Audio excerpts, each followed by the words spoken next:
Okay, hi everybody. Welcome to the third JIGS session. We're really excited about this one. The last two seem to have gone really well. Thank you for all your positive feedback.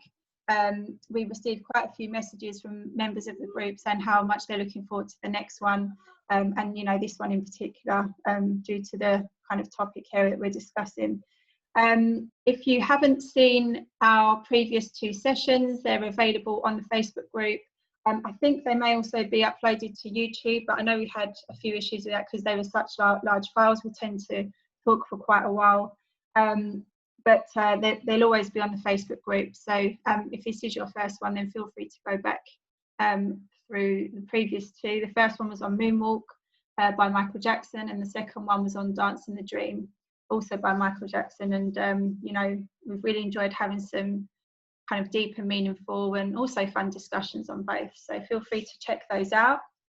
The panel looks a little bit different this week. Obviously we still have Nicole, we still have myself. Casey unfortunately was due to join us this evening, but couldn't make it for personal reasons, and Daniela has a lot on with work at the moment, so hopefully she'll be returning soon. However, we have Angie who's joined us for this evening, so we're really excited to have her. And yeah, we've been so excited about discussing this this month's topic, which is Damian Shields' Genesis of Thriller. I actually discovered this, I think it was around June, or no, it must have been July time. I think it actually came out in July. And I came across it, I think through a Twitter post, and I listened to it immediately, and I was just absolutely blown away. And I remember sharing it on the group, and everyone just commented saying how much they loved it. And so obviously, given that we're in the month of Halloween, we feel like you can't discuss Halloween without discussing Thriller, and we felt that this was kind of the perfect, you know, although it's not a book, we felt it was very much worthy of a discussion this evening. So a few facts about Thriller, and then we're going to kind of share our own personal experiences with the album, when we first heard the album, maybe when we first bought the album. And then we'll go into our quiz, and then we'll go into the discussion points. So a few kind of general stats and facts and figures about Thriller. 42 minutes playing time, which sounds so short, you know, now when you compare it to albums that are released nowadays. I mean, 42 minutes is like half of an album, so it's crazy that it had such a success with such a short amount of time. It was released on November 30th, 1982. 7 of the 9 songs were released, and all 7 were top 10 hits. It received 8 Grammy Awards, 8 American Music Awards, 37 consecutive weeks at #1. It had an entry in the Guinness Book of World Records, and became the best-selling album of all time. What was really interesting, as a bit of an extension to that, was that it actually became the biggest selling album in history barely a year after its release in 1984. So it's not like it built up over years to become the biggest selling album. It was, you know, barely a year after being released, it kind of hit that mark, which is incredible. And the current sales, we know that there's some debate about this. The official stats estimate around 66 million, but you know, the unofficial stats are more like over 100 million. So it's literally sold so many copies that they can't even kind of track its progress. So Nicole, when was the kind of first time that you heard Thriller or bought the album? So I've told the story before of when I became sort of a huge fan during the Dangerous era. I think it was around, I think January 1992 when I got my Dangerous album. And I remember it being close to Christmas because I had to beg my mum to buy it for me, and it was so close to Christmas I just had all of these presents. So I would have been 11, not quite 12. And then 92, I obviously was immersed in Dangerous stuff, one of which was when the Dangerous Live in Bucharest concert aired on TV. So that obviously has some of the Thriller songs on it. And being a child of the 80s, obviously there were certain Michael things that they were part of culture that you just knew about. But I wasn't really all that aware of the Thriller album and the songs that were on it until that concert. And obviously Want to Be Starting Something, Billie Jean, Beat It and Human Nature are all on that concert. So that was kind of my first introduction to the album, was then. And I spent most of 1992 begging my parents to buy me all the other albums. And I got Thriller as a Christmas present. It was Bad and Thriller wrapped up together. So I found this present under the Christmas tree that resembled a double disc CD. I'm thinking, oh no, what have they bought me? I don't want a double disc CD, but it was Thriller and Bad wrapped up together. So that was my...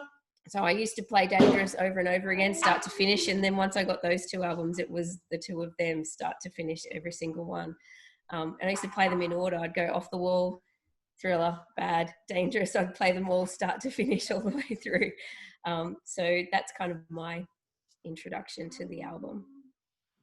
Angie, what about you? Yeah, I find it hard to exactly remember. I think at the time when it came out, I was around 7, 8 years old. I just think with things going on in my personal life and childhood, I maybe wasn't as aware of it at the time.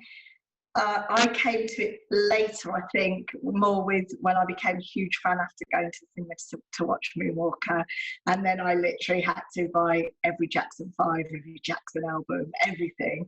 I don't actually remember the first time I listened to it all. I think obviously a lot of it I already recognised. It must have just been, like you say, Nicole, must have been part of the culture and things that I already knew about it. And when I watched Moonwalk, you know, there's elements of that I sort of knew around, and it all came together.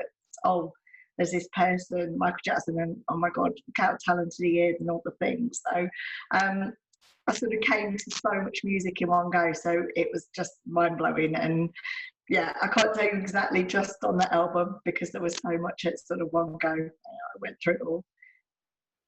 And what about you, Emma? Yeah, so I was quite late to the party with Thriller, actually. I mean, I was born in 87, so you know, I was kind of born straight into the Bad era, but because I was so young when Bad was out, my first real kind of musical relationship with Michael was Dangerous, and that was the first album that I ever heard, and it was the first album that I ever bought, and I bought that when I was 8. And so like for the next few years, it's kind of very much like you, Nicole. It's all about that album for me. I didn't really know much about anything else to do with Michael. And then when my mum met my stepdad when I was about 12, I mean, he wasn't like a major Michael Jackson fan, but he just always, every time we got in his car, he had the Thriller album on. And it just became a thing that we'd all kind of end up singing these songs in the car, literally from, you know, like you say, Nicole, from the start to the end. I mean, there's, you know, so many car journeys you can do in 42 minutes, so you could literally get through the whole album. And I think he probably sort of helped to feed what was starting to be, you know, kind of Michael Jackson fan situation.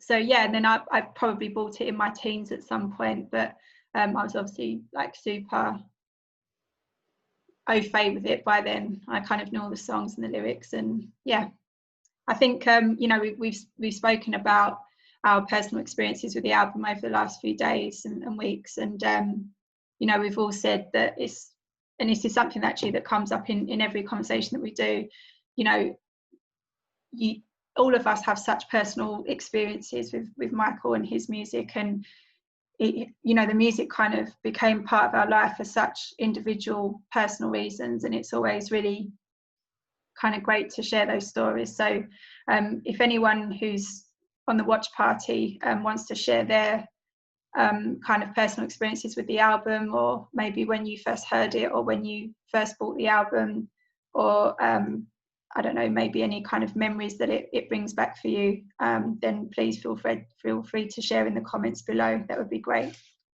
I certainly know when I got into Michael sort of about that age of 12, 13, and was then wearing sort of little pictures of him on my backpack at school and everything, I remember that everybody knew Thriller, and everyone would tell me, and people would tell me, oh, I remember watching that when because obviously we were sort of 7, 8 years old when it came out, and you know, my friends going, oh, it completely terrified me, the video. So it was, you know, it was just obvious that everybody knew Thriller, just, you know, there really wasn't anybody in my school who didn't know what Thriller was. So you could just see how much it, you know, how widely known it was. And I think even now, I mean, you know, I mean, I teach at secondary level, and I know that Nicole does as well. And you know, even the kids of today, if they're going to make any reference to Michael, it's always, I mean, obviously they don't explicitly say, oh, you know, the Thriller era, but they tend to sing the songs that are from that album, even from today. They don't reference him from kind of history or Blood on the Dance Floor. It's always, you know, your Billie Jean, Beat It. And so yeah, it's such a huge huge reference point for Michael, and it's super exciting to be able to discuss this. Okay, so we're going to do the quiz now. So if you grab a pen and paper, if you're watching, I always give the answers at the end of the session, and a lot of the answers will actually come out in today's discussion. So yeah, you'll kind of get to know, maybe change some of your answers before the end of the session. I feel like I need to like give a prize for this, you know, especially being a teacher. You could never do a quiz in a school without kind of rewarding it at the end. So, but maybe I'll think about that for next month. Okay, so question number 1, there's 10 questions. Question number 1, what is track number 5 on the Thriller album? So nice, easy one to start. What is track number 5 on the Thriller album?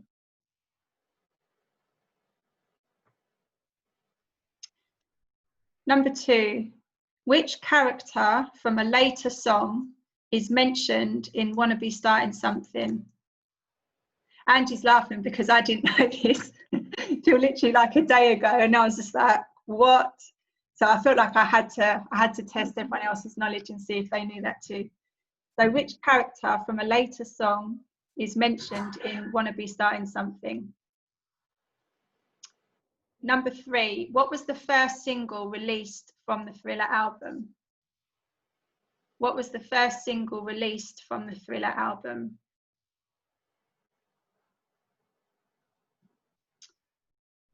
Number 4, who wrote the Thriller song? Who wrote the Thriller song?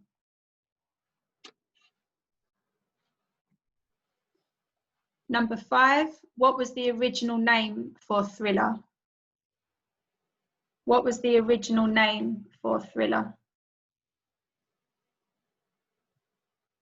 Number 6, who played the guitar solo on Beat It? Who played the guitar solo on Beat It?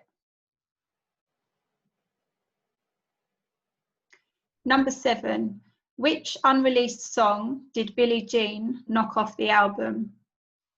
Which unreleased song did Billie Jean knock off the album?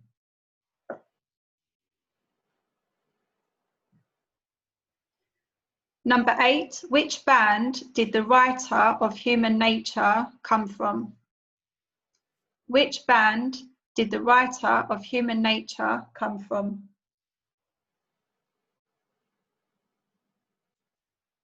Number 9, where did the title for P.Y.T come from? Where did the title for P.Y.T come from? And number 10, finish the lyric. Let's make this a night we won't forget. Girl, I... ... So you need to finish the line. Let's make this a night we won't forget. Girl, I... ...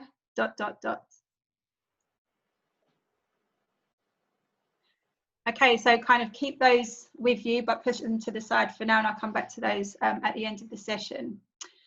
So before we get into discussing the tracks from the album, I mean, this is very much going to be kind of a conversation of two halves.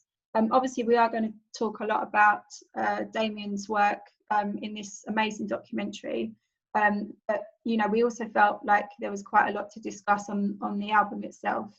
You know, we've kind of done some further research, you know, that we felt inspired to do from Damian's documentary. So there's other things that we've kind of found out about particular songs that we'd like to include on this as well. But first of all, you know, this was all inspired by Damian's amazing documentary. And so I wanted to spend the first 5 minutes or so talking about Damian's inspiration for doing this which, you know, he's very candid about. And if you listen to any interviews that he does, particularly with the MJ cast, he always talks about, you know, why he does what he does and why he works so hard on these projects. The kind of biggest thing that he really pushes all the time is the importance for him of kind of following Michael's philosophies. He really truly believes that everything should be done according to how Michael would have wanted it. You know, there's a lot of things that the estate does that he, again, is very public in his disagreements about. And, you know, obviously if he was part of the estate, he would do things very, very differently. So, I mean, what do you see, Nicole and Angie, as Michael's philosophies? I mean, obviously Damien touches upon this in the documentary, but I mean, what did you take from what he said about that you felt was kind of really important to him? I'll start with Angie on this one.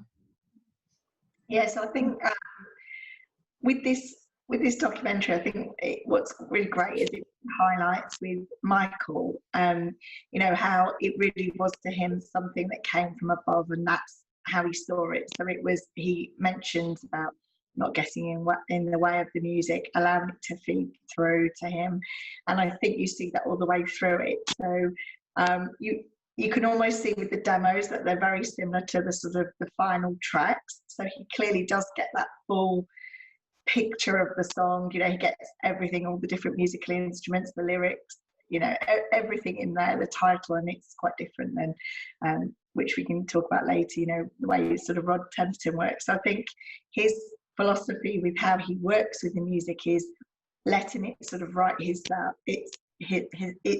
and not letting his ego get in its way. So he just lets it create, and I think you see that. And so in some ways, when we've maybe asked questions around other remixes, I do kind of think it's always nice to go with the one that's the final one that he's sort of chosen, because you feel like that's how he wanted it to be known. And that's basically my thoughts on that.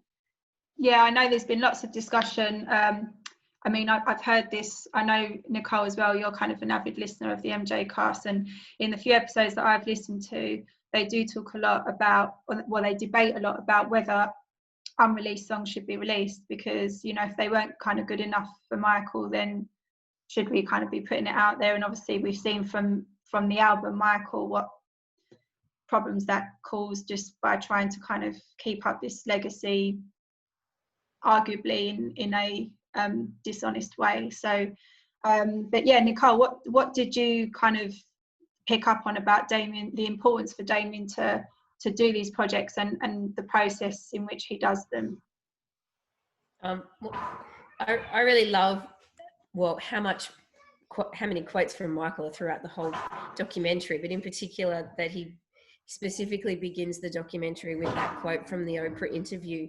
I've always loved that quote from the Oprah interview. It's really quite, he's really having a go at her and all the other journalists that ever interviewed him, and she was too silly to realise that's what he was doing at the time, and so was everybody else. And for anyone that's not sure what I'm talking about, and the watch party, when he basically says to her how I'm a huge fan of art and he loves Michelangelo, and if I got the chance to talk to Michelangelo, I'd want to know what inspired him, the anatomy of his craftsmanship. And he's more, in other words, stop asking me stupid questions. You have the chance to ask me all of these things and you're just wasting your opportunity. But of course, it fell on deaf ears. But I love that quote, and I love that Damien uses it at the start. It's as if that quote has completely inspired him to do exactly what he did. And every single section of the documentary is then obviously about what inspired him, where did it come from, and the anatomy of his craftsmanship, like how the songs were put together and the process that he went through and all of that. So I just love that the documentary is based around that, and in that way it's kind of dedicated. He dedicates it to Michael at the end, because it is the kind of thing that he probably would have liked to have talked about in all those interviews but never got the chance to. Yeah, it's kind of almost like he's doing it for him, isn't he? Like Michael's never really given the opportunity to discuss that, because the questions, you know, unfortunately interviews are kind of led by the journalists and not by the artist, and you know, he was never really asked those questions. And I kind of feel like Damien's kind of forcing the world almost to listen to the information that Michael was never able to really kind of put out there. Yeah, and the documentary's almost become like, obviously we've always heard these little snippets of little bits and pieces of what Michael has said over the years in amongst the interviews that were often about all the sensationalism, but the way that Damien has put the documentary together, we get to hear so much of the music related quotes all together. That's what makes it so great. Yeah, I agree. I really love that he opens with the Thriller intro. That's the kind of first thing you hear, and then the first thing that he says is he just kind of lists all of these accolades and awards and stats, and okay, like this is how amazing this album was. And then he talks about, I think he actually he uses as you say, Michael's quote from Oprah. And then he starts the next sentence by saying, in keeping with what was important to Michael. And, you know, I feel like it was kind of this really vivid point that he was trying to make. Like, okay, here's this amazing album. Here's the kind of crap that he was constantly asked about, where he's having to literally respond with, ask me about what you should be asking me about. Don't ask me about what you know, kind of, no one wants to hear about that. And then going on to basically saying, look, I know what was important to Michael, and therefore this is what this documentary is going to explore. And so already I think that's quite a powerful introduction. And I think with this documentary, to be honest, for anybody really alive in the 80s, I think if this was more mainstream, people would be fascinated by it, because they already know this album, its short films, everything about the dance move, everything is iconic. And I think if this was to be heard wider, I can imagine, you know, my mum's era and that really enjoying how much work went into this and really understanding the process. And then obviously, like my partner overhearing it while I've been listening to it doing this, and you know, he's not a Michael fan, but he was really interested by it. I think it's a shame that it obviously won't necessarily get maybe a bigger platform outside of Michael fans. This is the kind of stuff that people should be hearing about. And I kind of feel that this documentary really should be something that you study in music degrees and things like that, because it really does give you an insight into how this massive commercial success was created. And really the genius of him, and you know, obviously by it being called the genesis of Thriller, it's the foundation of it. And it's like the Thriller video had the making of Thriller, and this is almost like the making of the Thriller album documentary. And it's really interesting and you know, very well put together. Absolutely, it is a masterpiece. And I think if I was going to show anything to, you know, a non-fan, I'm not talking about a hater, because they, you know, they will always look at everything with a kind of skewed view, but you know, like you say, if I was going to show this to my partner who's not a particular fan, or my mum, or I think that this is the thing that I would choose to show them, because I think that this would fascinate anybody.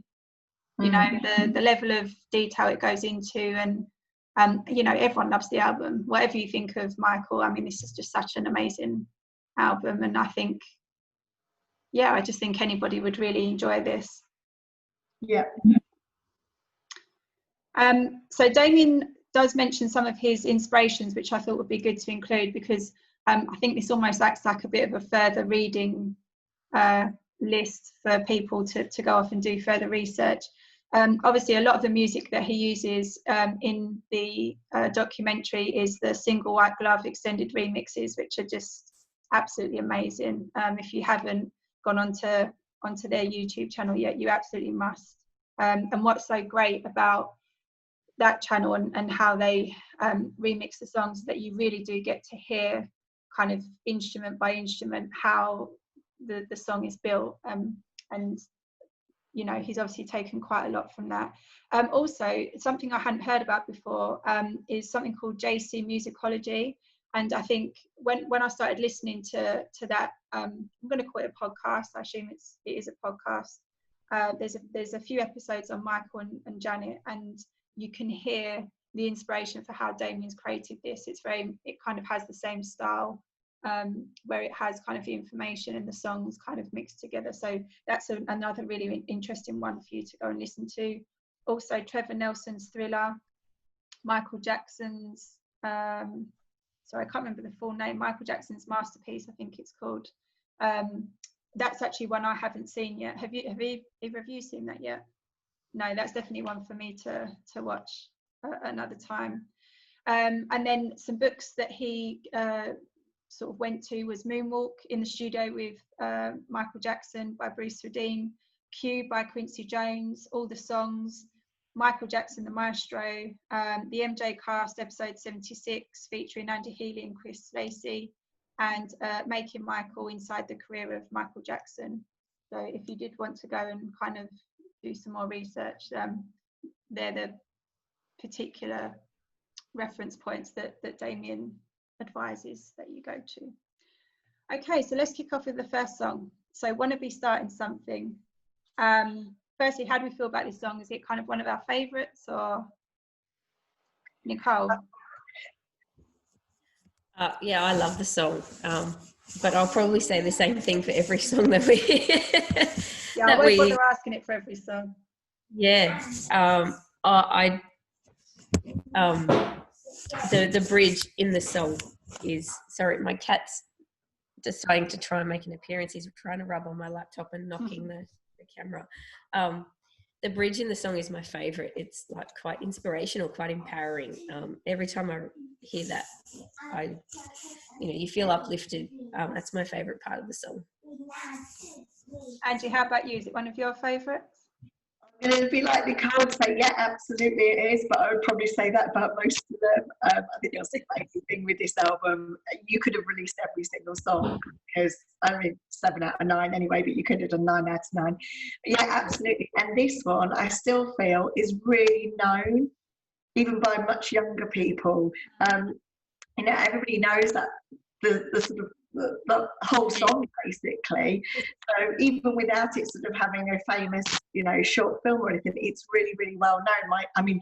Yes, my daughter's going to know stuff anyway, because she's got Michael Jackson fans as parents, but kids in her class know it, so it's really well known. And I really liked sort of the bit where Damien sort of told you about the soul Makosa bit and the inspiration there.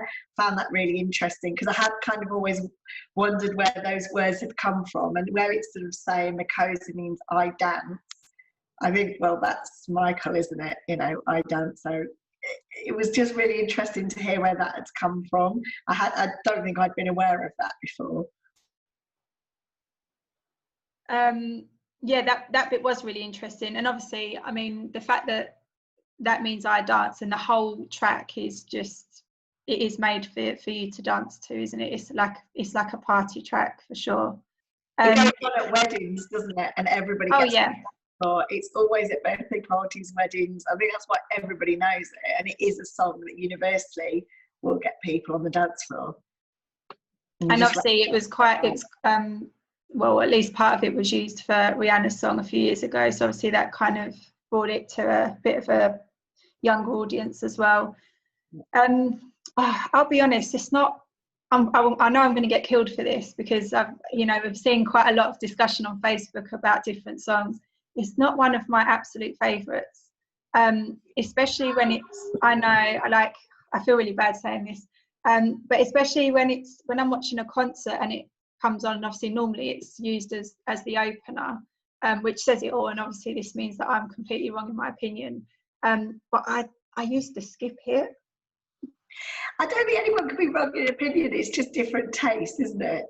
I know, but come on, the fact that he opens like nearly all his solo concerts with the song, and I'm there like fast forwarding it, I don't know, I don't know why, I've just never really felt an affiliation to this song.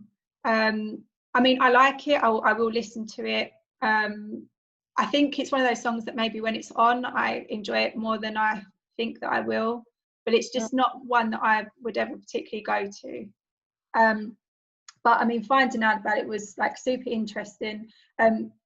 We will be mentioning quite a lot, or making a lot of reference to the MJ Cast episode that Damien listed in his the reading that he's done. It's episode 76, featuring Andy Healy and Chris Lacey, which was dedicated to discussing the Thriller album. And also Nicole read the MJ 101 Thriller book, so we'll be making some reference there too.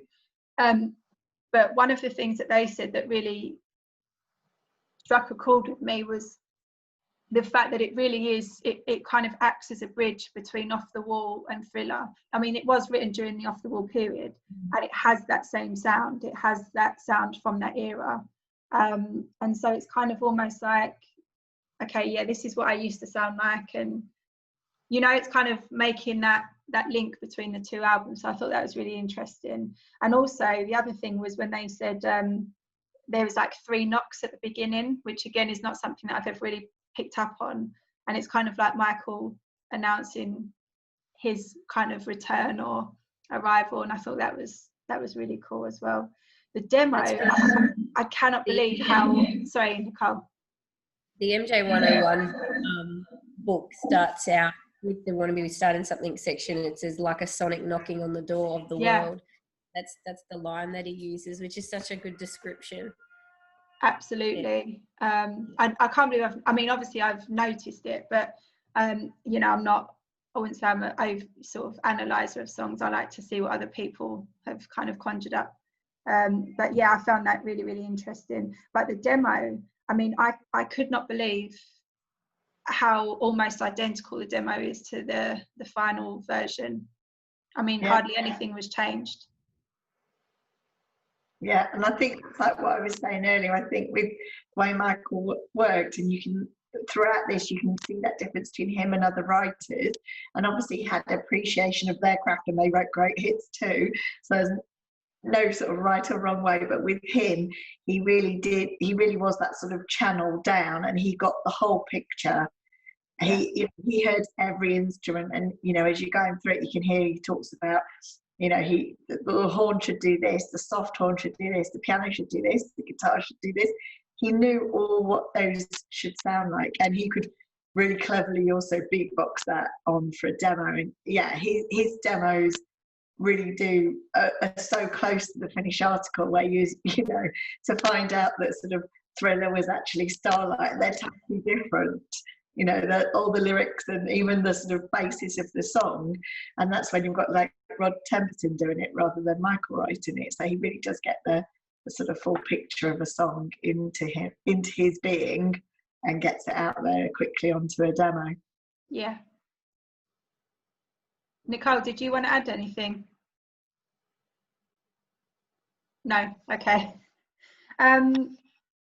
I think as well, just to finish off on that, Damien talked about how much Michael loved African music, and this song was obviously something that was really inspired by his own heritage. And they're talking about whenever he and his brothers kind of traveled back to Africa, I say traveled back to, traveled to Africa and kind of back to their origins, they really felt inspired by those visits, and they really enjoyed, particularly Michael, meeting people from that part of the world, and kind of, listening to that music and seeing how much, they said, some of the most talented people were from these countries. They don't have anything, but yet they just make such amazing music, and watching all the dance and everything. So I think obviously that was a huge inspiration for that particular song, but probably for quite a few songs throughout his career. Baby Be Mine. I was a little bit disappointed by how little information was given on this single, and I don't just mean in the documentary, I just mean in general. Whenever you listen to anything or read anything about the album, I kind of feel like this song gets pushed aside a little bit, and I think that's I just love it. I love this song, and for it to be kind of treated as an album song, when I feel it kind of deserves so much more, I struggle with that a little bit. I mean, it wasn't an overly popular song amongst the MJ cast in the episode, and also they talked about Chris Rock. Chris Rock was comparing Prince and Michael Jackson, and said something along the lines of the only difference between Michael's Thriller album and Purple Rain was 1 or 2 bad songs, and one of the bad songs was Baby Be Mine. And I just thought, wow, if that's a bad song, I mean, to me, on another album without 7 top 10 hits, I mean, that would have been a hit song in itself. But because the other songs that were released were so strong, it is kind of seen as a bit of a kind of non-event, really. And I love that song. Yeah, I mean, I really like the song. I always have, and like you say, there isn't much information on it. I think the interesting bit was sort of hearing where it was slowed down and then it was sped up, and that kind of really did make a difference. You'd hear that. And so when I was looking for facts around this song, and like you say, there really isn't much information on it.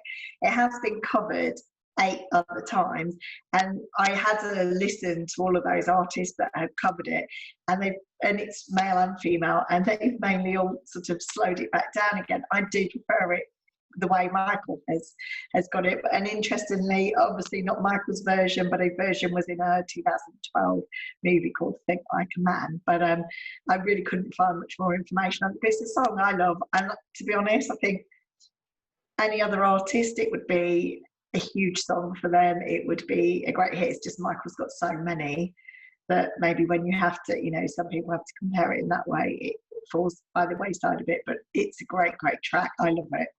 I think it's one I do really enjoy.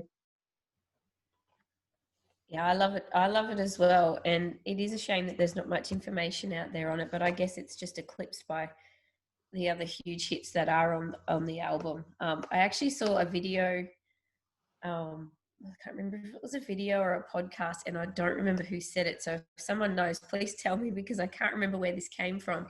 But it was someone basically saying, if you want to listen to how good Michael Jackson was, listen to Baby Be Mine, because it's like he's listened to the quality of that song, and it's considered his throwaway. Like, not a throwaway, but it's just a filler on the albums type of thing, and that's an indication of just how good his songs were. Sorry, my little guy's wanting to sit with me. And I think like when you just said a filler there, the thing is, when you know that it starts off with 800 songs to get to these, even that, I mean, it's gone a long way to become a filler, hasn't it? If you've gone through 800 songs and it's landed on the album, it's still really good in its own right, and merits. And it wasn't on there because it's a duet with another star or bringing that kind of element to it. It's just purely Michael's voice, and it's brilliant in my opinion. It is. I love it. And Nicole, I know exactly what quote you're talking. Well, I say that I know as much as you. I can't remember who said it, but before this, I spent quite a long time looking for that. I think I saw it on Twitter one day, and yeah, I can't find it. I'm pretty sure it's another musician. I thought it was like Kanye West or someone, but I don't think it was him. But it was something like, if you want to know what a masterpiece sounds like, listen to that. And they, out of all of his songs, they singled out that one song, and I think it's worthy of that. I do think it's such a high quality song, and like I said, on a different album, I think it would have been kind of revered a lot more than it was. Okay, The Girl Is Mine. So this section started with a work tape of Michael dictating his ideas for the song onto a recorder. So again, we get like a really nice glimpse of his work process. So I'm just going to put this out there straight away. There's quite a lot to talk about this particular song. But one of the things that I wanted to discuss, particularly after listening to the documentary, which played the original demo version, was which version was better, the original demo version or the final version. So I did put this out as a poll, which I'll say the results of in a minute. But Nicole, what did you vote for, the final version or the demo?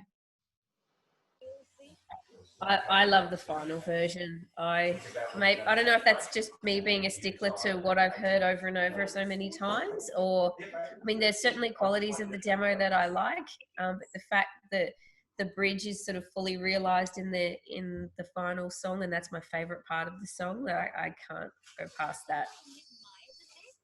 Angie, what about you? Yeah, I mean, again, I think I have to go with the final one just because that was what he, you know, in the end was the vision. However, obviously, whenever you've got more Michael less than somebody else singing, I do really like that. So there's that side to the demo that you're hearing him and he's getting it ready to play it to Paul McCartney. But yeah, I mean, I have to go with what was on the album, and you know, that's what I grew up with and I loved it. But it is lovely to hear him singing all of those parts, and you know, and that battle and sort of that where they called it rap, sort of adding that to it. I do love that bit. It's that kind of fighting for on it. So yeah. What about you? I was a bit torn. My instinct, particularly when I listened to the documentary, was that I think I preferred the demo, but I think I still prefer the demo, but like Nicole, my favourite bit of the whole song, and I feel that what makes the whole song is the bridge, and it's kind of so climactic, and to only have the first part of that bridge in the demo version, it just, again, it kind of does it a disservice. So I think if the full bridge was in the demo version, I think the demo version would win for me. But anyway, yeah, it was just an interesting discussion. So most people did vote for the album version. So we had 22 votes for the album version, 16 votes for the demo, and 3 for the will.i.am version, which I don't think any of us are going to even bother discussing that remix. Yeah, The Girl Is Mine is a interesting one because obviously it was the leading song for Thriller. It was the first single that was released. And obviously it was kind of this big duet with Paul McCartney. I did really love it when it said that Paul believed some of the lyrics were too shallow, and you know, Michael stood his ground and he said, no, you know, this is how it's going to be, and the rhythm and the melody of the song is more important. And kind of Paul was like, okay. And I loved that because, I mean, I'll be honest, I don't know anything about Paul McCartney, but you know, he's a big cheese in himself, and I reckon he probably found that quite difficult to give control over to Michael. So I kind of liked the fact that, again, we're seeing another example of Michael being assertive and sticking to what he knows is going to work best. But it's not a very popular song. When I did the poll for people's favourite Thriller song, that came right at the bottom. So I feel like it's one that fans stick up for, but it's, I suppose, again, it's one of those things, like if you compare it to the other, you know, if you're comparing it to your Billie Jean and your Beat It and Human Nature and Wanna Be Startin, I mean, of course it's probably going to come at the bottom. I don't think it's that they don't like it, but again, it's kind of not one of the favourites.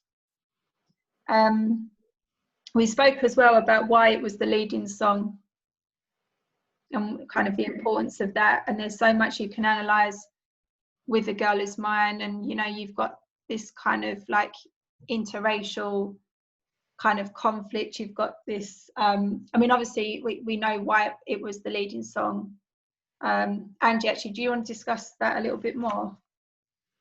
Yeah, I mean, I'd just said with it, you know, with regards to this song, I mean, it's with Paul McCartney, and you know, obviously the Beatles were absolutely huge. They have their own huge fan base, and both obviously Michael and Paul McCartney are coming out of bands themselves as solo artists, and you know, he was huge as well. So I you know, Michael had a lot of respect for the Beatles and that. So I think, you know, it would be a desire, you know, for him to do that duet. And then there's the commercial side of it. You know, if you're going to go out there and put a record, you're getting another fan base, and obviously there's angles that people have said around that sort of crossing over the racial boundaries. And I think that some things that it was said that when it first came out, because obviously everybody else wouldn't have heard the rest of Thriller, it wasn't ready to be released. It was the first single and they'd only heard that. And they felt like he'd sort of sold out a bit. Apparently, this is things that have been said that you can read about, sort of saying that felt like he'd gone too much for the white market and the poppy. But obviously, once you hear the rest of the album, it isn't all of those. It isn't all a Girl Is Mine kind of track. But, you know, it worked. It was a commercial success. It was a big hit. And it opened him up to another fan base. I think the song itself, for me, is quite Michael because it's quite innocent. And, you know, at the time, you think he's this major superstar, but he's still living at home with his parents. There aren't many superstars that were living at home. They're probably out with women and drink and drugs and whatever. And, you know, Michael wasn't like that. So it's got that element of him to it, which I really enjoyed as a kid as well. So it holds a place for me more of how I really enjoyed it as a child, because it is almost like sounds like a teenage sort of battle over a girl. So I can understand in some ways what Paul is saying about it. You know, maybe he was a little bit more advanced than Michael in that regard and felt it was a little bit more teenage, but it's a great song. It is a great battle. It's a great song in its innocence. And I always remember inside, and I think you both mentioned getting it on CD, and obviously I'm a bit older, so I got it on vinyl because we didn't have CD. So I got the vinyl and you took out the inside, and it had the big drawing, and it was, you know, that Michael had drawn him and Paul McCartney and pulling on these girls' arms. And that also had a massive impact on me because I was like, wow, he's really good at art as well. So that kind of all stuck with it. But I do enjoy The Man and Say more as duets, to be honest, than The Girl Is Mine, but it's still an amazing track. Nicole, do you want to add anything? Yeah, I actually really love this song. Certainly when I was a teenager, it's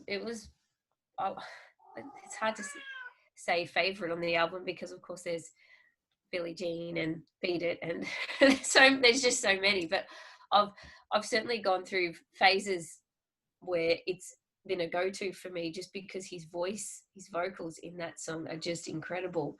And that bridge, I know I keep coming back to it, but his vocals in the bridge, I just want to listen to that over and over again. So, and I know everyone always compares to the other duets that Paul and Michael did, but I probably can't split it between Say and The Girl Is Mine. They're my two that I would pick. I've never really gotten into The Man. I couldn't believe when I found out that apparently Say is Michael's biggest Billboard hit ever. Yeah. Wow. Yeah. So that was really interesting. But that is a great song. Just to quote a couple of people who wrote in about this. So Missy Pepperpot said, what was so important about that song was the fact that a white man and a black man were fighting over the same woman. A charming song that declares a very controversial subject and normalising it. Pretty damn impressive. It completely fits the theme of the record, which was to break barriers. And if you look at it that way, it is the perfect song to be released first. And then Simone also kind of led on from that and said that, you know, Paul McCartney was a great opportunity to reach a white audience, which obviously at the time Michael didn't really have. So I think they're both really, really good points. And of course it did reach number 2 on the chart. So, I mean, you know, it can be at the bottom of the pile for Thriller, but it was obviously a hugely popular song at the time. Okay, Thriller. I wanted to open this with Andy Healy's quote, which I think this is from the book. I heard it on the MJ Cast episode, but it's only a short quote, but I think it just summarises it so well for me. And it said that Thriller, the song, allowed him to be him being Michael, allowed Michael to be simultaneously playful, sexy, dark and mysterious. And I think that is so true. It just kind of encompasses so many different kind of characteristics and kind of elements, and it is fun, but it is sexy, and it is mysterious, and it's dark, and it's scary, and it's a song that I never appreciated till much later. And I never appreciated it until I heard, I can't remember if it was an instrumental version or an extended version. It might have been one of the single White Glove remixes. And when I started hearing like the bass and the guitar riffs, that you can't hear that well, you know, in kind of behind Michael's vocals. But when I heard that, I was like, wow, this is actually an amazing song. You know, you can separate from the video. I think when you hear the lyrics, it's all kind of about this kind of Halloween theme. So you're automatically thinking about the video. Whereas I think when you take the lyrics away and you just listen to the instrumental version, I mean, it really does highlight what an amazing song it is. Such a clever song, such a brilliant song, such an enjoyable song. And I know that there's been a few people that have kind of shared that view as well. Angie, what's your thoughts on the track? Yeah, I mean, obviously love Thriller. The thing I found really interesting with Damian Shields' documentary on this was the fact about the starlight. I thought that was so interesting. And when you hear Starlight and you listen to some of those lyrics, it is such a different song. They are literally like night and day. Although the melody, the music in the background is the same, those lyrics, you know, it's talking about love, overcoming negativity, and then you've got sort of Halloween theme. I mean, how you go, that amazes me, how you can, I would almost have to go, right, scrap that song or start something again, but to take something and change it and make Thriller out of something it just wasn't linked to at all. I found that really probably one of the most interesting parts of it to me. Maybe because some of the other things I know, but this I just found so interesting. And also it was that bit that I think when I was discussing earlier about Michael's process, you see with Rod Temperton's, it's more about getting all these titles, and you know, he said he'd get like 200 titles, then pick one, and he starts with that title. So he started with Starlight, and then he's written sort of these lyrics.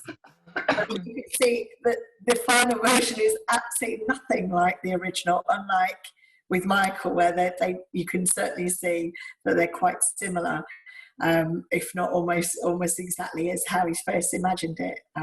So I love that, and the fact that it's Michael doing the howls even after they tried the dog and that didn't work. Just knowing that that's him doing that, I think it's genius. I just love it, and it's just a track that is Halloween. Everybody knows it. I play it every year for Halloween parties, and you know, the dance moves. I can't almost think of the song without everything. I know that you're saying of trying to separate them, but it is the short film, it is the dance moves. You almost want to go straight into the dance moves as soon as you hear it. It's kind of hard not to do that. So I really enjoy it. Well, I posted just this week about my son was playing a Lego game. And like it had nothing to do with the game, but there was just a person in the distance, really, really far away. And I kind of saw him doing this really silly dance, and I was like, what's he doing? And then it kind of clicked, and I said, oh, Joshua, zoom in on it. And then I thought, no, he can't be doing that. He can't be doing that. And then I realized he was actually doing the Thriller dance. And I was like, this is so random. It's on a Lego Nintendo Switch game. It's got nothing to do with anything. And I know, Angie, I was saying to you as well, I mean, you know, I've had the telly on for a little while today, and on 3 different shows within about a half an hour time limit, you know, 3 different shows have played Thriller, and it's just impossible to have or talk about Halloween without this song, and that's quite an impressive feat after like really is all these years, you know. Nicole, how do you feel about Thriller? Again, I love it. I need to rephrase my question. But in the documentary, like Angie was saying, it is very interesting to see it shift from Starlight. And I think to add to that, it really does show the difference in the processes that obviously Rod Temperton had versus what Michael had. Michael's vision for a song was there from the start. But it does really show, like, the documentary also shows Rod Temperton's skill as a lyricist. the fact that he took his song and went, oh, okay, Halloween theme, radio, and just off he went and wrote it. In the same way, the story of him throwing together those lyrics for Vincent Price's part at the end, that, you know, oh yeah, I'll just write it in the taxi on the way over. I mean, that's ridiculous, isn't it?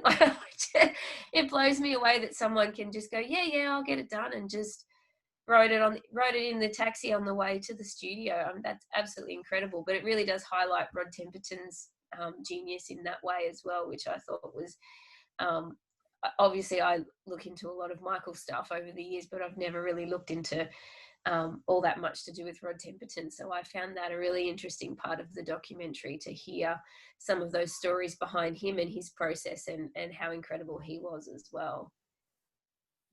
Yeah, he was absolutely amazing. It's a shame that only 2 of the 3 rap verses by Vincent Price could make the final cut. It'd be interesting to see what the other one was. Have you not heard it? No, I haven't. Have you, Angie? Yeah, I've heard it. You, Nicole? Yes, yeah. Yes. You can. It is on YouTube. You can, if you just searched for like the full version. But whenever I hear it, it sounds odd, because obviously I've only heard the 2. And you get so used to hearing the same thing, that as it gets through the first verse, because it goes in the middle, it goes through the first. Well, I call it verses. I don't know if that's the right term there for the 3 really? sentences. So it's not all at the end? Yeah, it's the bit that would have went in the middle. And so it's when it gets to that part and not the end, you sort of, your ears go, that's not right. Yeah. Because it's different. It's not what you've heard before. So I find my opinion is they picked the best 2 sections. The one they left out is not as good as those 2. But again, that could be my bias, because I've listened to those other 2 so many times. It's true that these songs do always sound really weird when you hear, I mean, we'll come on to it later, but I heard The Lady in My Life, the full version with the extra verse, and again, it's not that it's bad, it just doesn't sound right. But you know, it's just because what we're used to hearing it.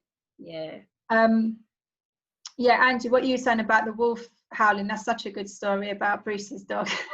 But it did remind me of when I found out that the heartbeat at the beginning of Smooth Criminal, which I know, Nicole, you love that song. But I couldn't believe when I found out that was Michael's heartbeat. So it's just really cool to hear these kind of little behind the scenes stories. And I think as fans, that's what we love to hear. And that's why we attend, you know, Brad Sundberg sessions. That's why we go to Kingvention, because, you know, you get to hear all these little anecdotes that, you know, no one else kind of knows. So there were lots of those in the documentary, which was really cool. Another poll that I did put out was kind of the battle of the Halloween songs, and people nearly killed me for doing this, but people do it, and I do have the results. So basically what I put out there, again, really relevant at the moment with Ghosts, the full version being posted onto the Michael Jackson official YouTube channel, which is amazing in much better quality. I really enjoyed watching that last night, and so I thought, okay, I wonder what people would choose between Thriller and Ghosts.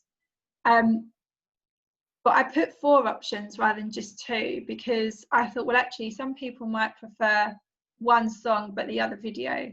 So people might prefer the Thriller song but the Ghost video, or vice versa. So I put 4 options, and I was quite surprised, because the Thriller song and the Thriller video as one option, that was winning for quite a long time yesterday.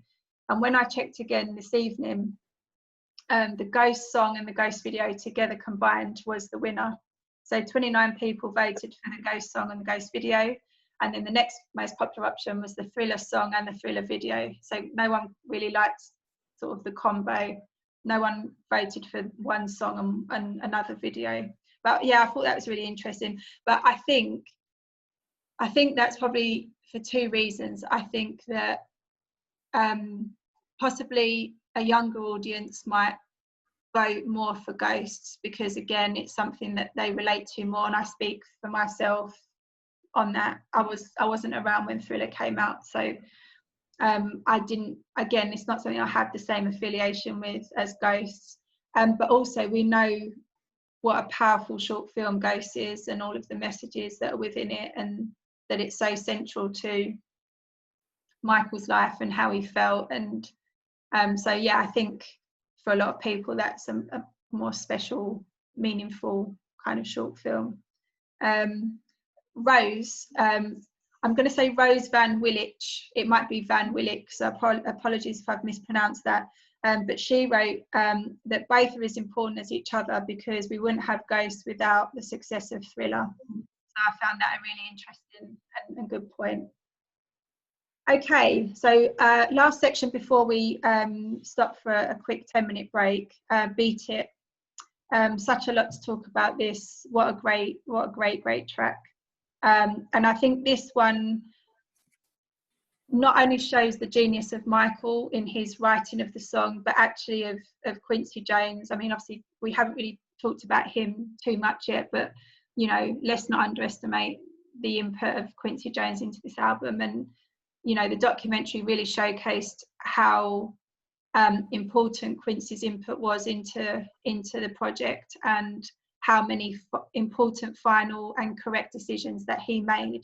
And one of those ideas was to include a rock song, which in the documentary says, you know, a rock song that was similar to My Sharona. I loved the fact that Michael had kind of written it but was too shy to play it to Quincy. It was obviously something that was completely out of his comfort zone. And so I think he made him, he made Quincy sit in another room, or he went to record it in another room.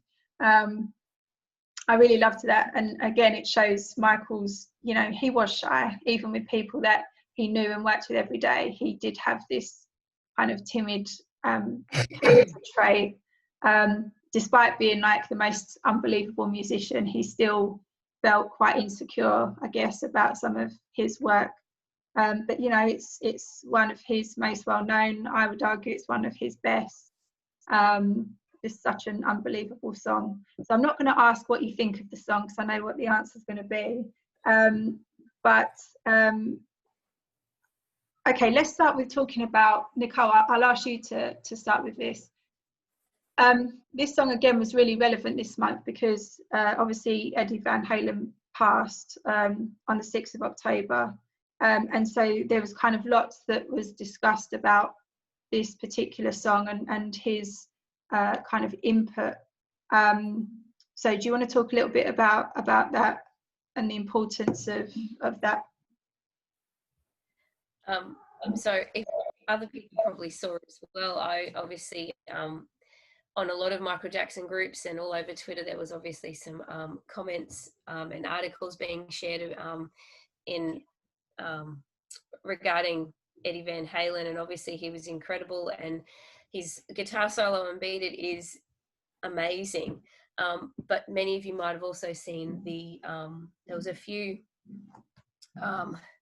what we call them trashy articles going around that were basically saying, oh, you know, it was Eddie Van Halen who wrote Beat It, that he was like the ghostwriter and trying to take credit away from Michael Jackson. And yeah, I found that a little interesting, I suppose, that whether or not that's any chance somebody has to say something about negative about Michael, or whether it was just a yeah, I'm not sure where that came from, but I guess it lends even more importance to the documentary that Damien's made and the process. Obviously, Michael's songwriting, and we've got the demo, and we've got his well, it's like his work tape, I suppose, to show that process that he went through, the things that weren't necessarily documented and spoken about in the interviews when he was alive. So, yeah, I found that a little bit. Well, it's disappointing, isn't it, to have things like that being said when they're, as a Michael fan, you know that they're completely false. Not to diminish at all Eddie Van Halen's contribution to the song. I mean, the guitar solo is amazing, and it does, I wouldn't say make the song. I think the song's good on its own, but it certainly adds another level to it, particularly at a time when you, in the 80s, like that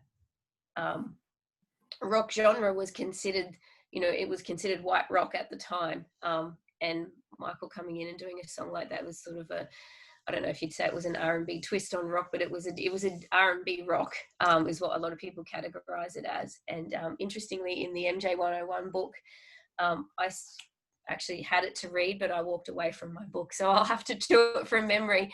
Andy Healy talks about how it was considered quite a risk for Michael to do a song like this, because music was very much racially divided at the time, and white radio stations played white rock, and for Michael to kind of be, again, breaking down those barriers or trying to reconnect some of those groups, it was considered to be risky, but it was certainly a risk that definitely paid off.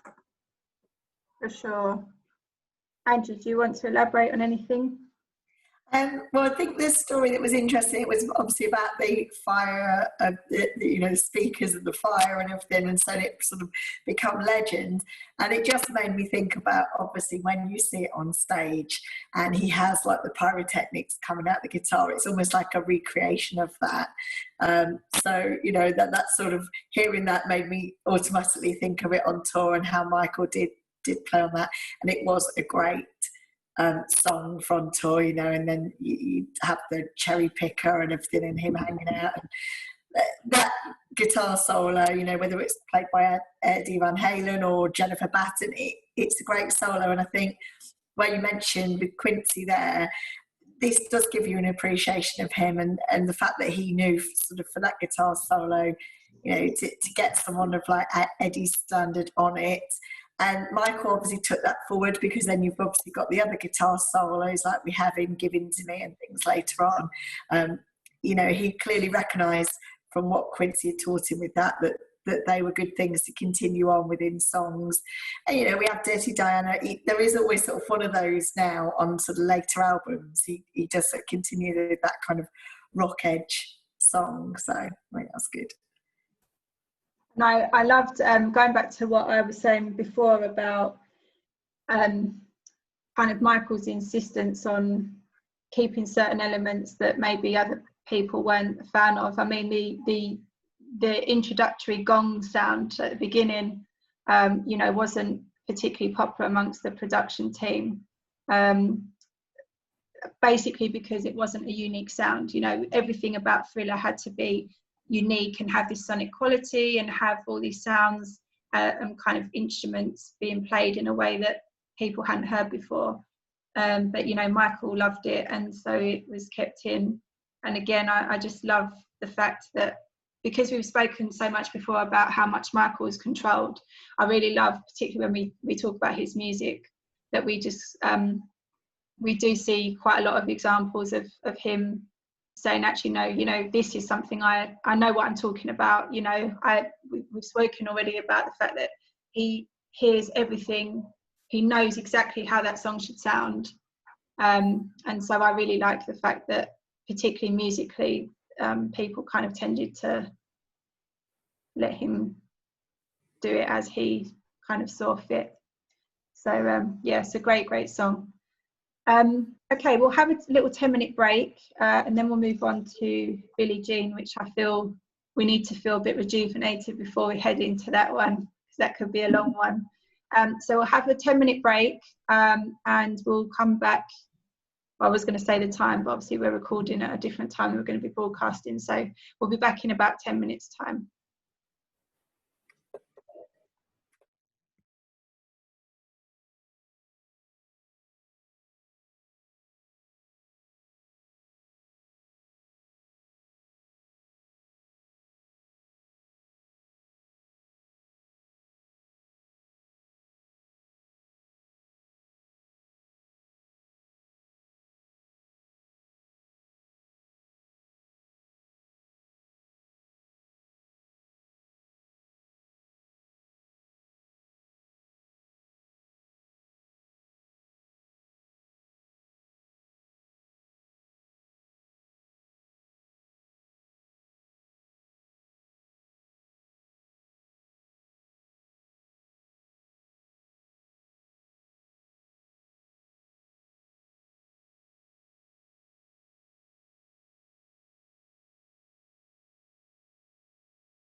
Okay, welcome back everybody. So originally I was going to do the break before Beat It, because I know on the old vinyl you kind of turned over and side B started with Beat It, but I just felt like Billie Jean had to be the first discussion after the break. This really is Michael's masterpiece, and I think, as we've alluded to before, you know, if anybody is going to associate any song with Michael, it's going to be this one, you know, out of everything that he ever did. And even kind of the visual elements from his performances really became what we now know to be Michael Jackson. You know, the sparkly glove and the jacket and the hat and the moonwalk, and you know, it all kind of derived really from this song. And so I feel it really has such a huge place in Michael's catalogue, and I feel like it should have such a huge place in this documentary as well. I found it really interesting to listen to the MJ cast talk about this song, because their analysis was really interesting. They talked about the song representing various themes that kind of really Michael was known for being about, you know, kind of this paranoia element, and kind of seeing women as this kind of femme fatale, you know, they're kind of dangerous and they're kind of seductive and all that. You know, we kind of know from various songs that at least some of the time that's how he viewed women. From the documentary, hearing, as we've heard before in the interview with Martin Bashir, about, you know, how this song was created, and hearing about how it literally came to him in his car. There's just so much to talk about with this song. Would anyone like to start off with this one? Yeah, I don't mind. Nicole, did you? Sorry, I was trying to unmute and the button wouldn't let me unmute. You go, Angie, that's fine.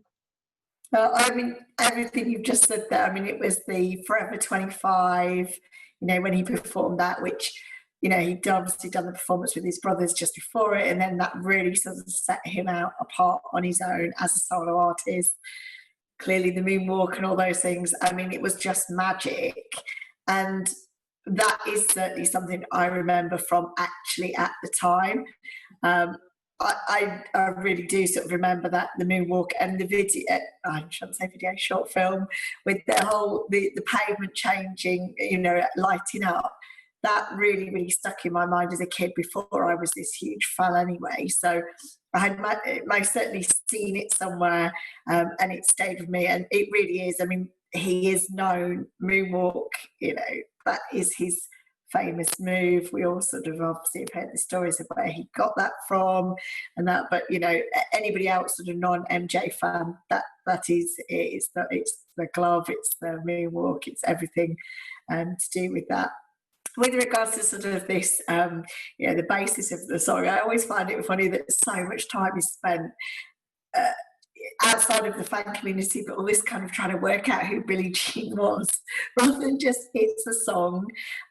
You know, yes, there's some stuff behind it. I do remember hearing somewhere him saying, you know, his mother always warned him of women like that, but you know, it's almost was that obsession to find out exactly who this Billie Jean was, you know, who was.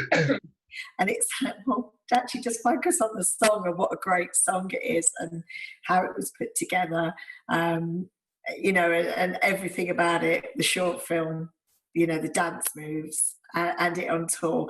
And I think the one thing within this where you hear about it, and he says, I think there's the quote about it's about the jelly. He says the intro's too long, and he's saying to Quincy, "Oh, but that's the jelly. That's what makes me dance." Again, it made me think back to in concerts. He extends that out, and he does that whole extra routine around that. And he has his, you know, the suitcase, and he really puts a focus on that and extends it out. And you can see, obviously, he really could visualize that again. And obviously, although that had to be reduced for an album, for vinyl, once it came to his performance of it on tour, he pulled all that much further out again and extended on that. So that's my kind of main things. The only other thing I was sort of going to say on it, when within Damian Shields' podcast, when he mentions about the inspiration, talks about John and Vangelis and the Friends of Mr. Cairo State of Independence. I listened to that and I just couldn't hear it, and I think that must be my untrained ear, and it just gave me that amazement again of how Michael could hear something and in his head almost change that and go, right, wow, you know, that's something I want to, whether, you know, I'll use it later or whether it was subconscious, but I can't hear it. You know, if I'd heard that song, I'd never have picked up any links at all into sort of Billie Jean, and again with the Hall & Oates thing, and I absolutely love that song, the Hall & Oates song. And again, I would never have made it, but once you hear it on that podcast, you're like, oh yeah, actually, wow, I can hear that. But it's not, he's plagiarising. And one of the things I sort of did mention when we talk about Girl Is Mine is, you know, the court cases, there was 2 court cases over plagiarism on that. And it was very clear to the jury that no, this guy can create his own music, and he does. And that's it with Billie Jean. You can hear from that demo again how he does. Yes, he may have had bits of inspiration, but they're so slight, you know, that to my untrained ear, I wouldn't have made the link had it have not been, you know, hearing it in this podcast. So I thought those things were really, really interesting.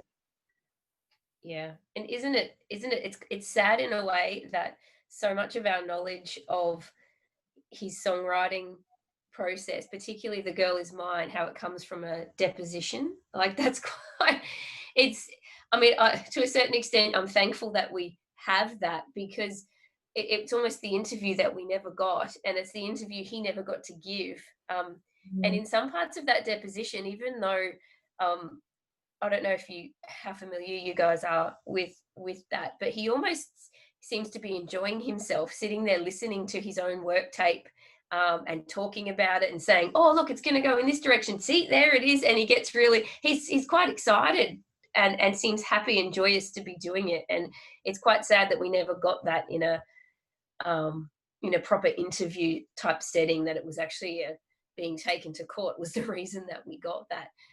And he's sitting there singing away, and how amazing is he? You can tell that his voice is slightly different because he's had they said oral surgery, and I don't know if he had to have work on his teeth or something done, and he had a concert the night before, so he's apologizing for his voice. Meanwhile, he sounds amazing. And yeah, I just find it so incredibly sad that was the only reason we have some of that that recording of him doing some of that beatboxing and singing, is because of a deposition, and a lot of that is in Damien's documentary.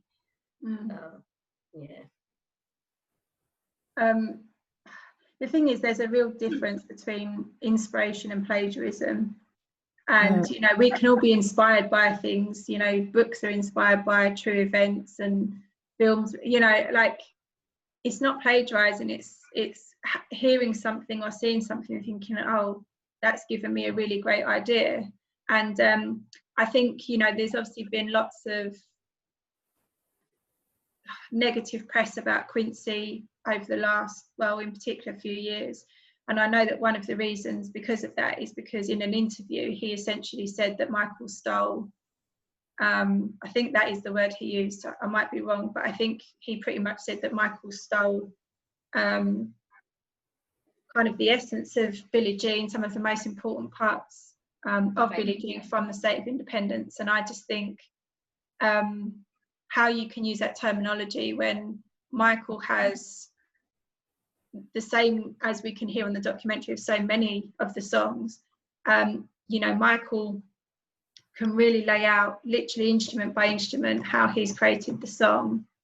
And I mean, like, this is Michael Jackson. We're not talking about, you know, an untalented artist who can't write their own music. I mean, this guy's been writing songs for forever, having number one hit after number one hit after number one hit. And for him to be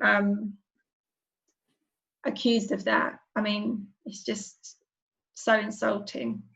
Yeah, and if you listen to it, sorry, and if you listen to it, and I did, I've got to listen to it all. I just think it's nothing alike. Yeah, like you say, it's inspiration maybe, but we're taking a small amount to me. And again, it's an untrained ear, but there was no stealing from that song. Yeah, you might have heard something, and he could hear how to change that, because it's not even identical to it. It is a little bit more like the Hall & Oates one. But again, it's a completely different song. And, you know, Hall & Oates took it the right way, that it was, you know, flattering, that it was some kind of inspiration for Billie Jean. And, you know, if it was really stolen from State of Independence, then theirs would have been as big a hit as Billie Jean. So, yeah. I think that Damien does a really good job of covering all of that in a way that sort of shows the true process. Like, he even plays the songs, the one that Quincy Jones says the bass line was stolen from. He plays it and he slows it down, and then he adds some quotes in from different people about how inspiration can come and how an artist can change things. I think Damien does an excellent job of at least acknowledging that there was something there, that there was an whether it was inspiration or what. And also, I think the MJ Cast episode where they discuss this issue with Quincy Jones, I think it's Q that, is it Q? It might be somebody else, actually. Maybe it's Chris Lacey, who's also in that episode. I think his opinion's quite valid when he says that perhaps there's some sour grapes there from Quincy Jones, because he's been, since sort of Off the Wall Thriller Bad, he despite his previous sort of successes and how incredible his accomplishments had been, he was sort of forever after that associated with just being Michael Jackson's producer. So perhaps his choice of words was just the wrong choice of words there. Perhaps he didn't necessarily mean it was stolen. Perhaps that's just a phrase he used that he probably shouldn't have used. I don't know, trying to make sense of it, because it really doesn't seem like the appropriate word to use. Yeah. So a couple of other things that I wanted to mention about Billie Jean that was mentioned in the documentary. It's kind of unthinkable, really, that Billie Jean was a late addition to the album. And it makes me think, what would the album have been, and what would Michael have been without Billie Jean? And I kind of think, could we have had Michael as successful as he was without Billie Jean ever coming to fruition?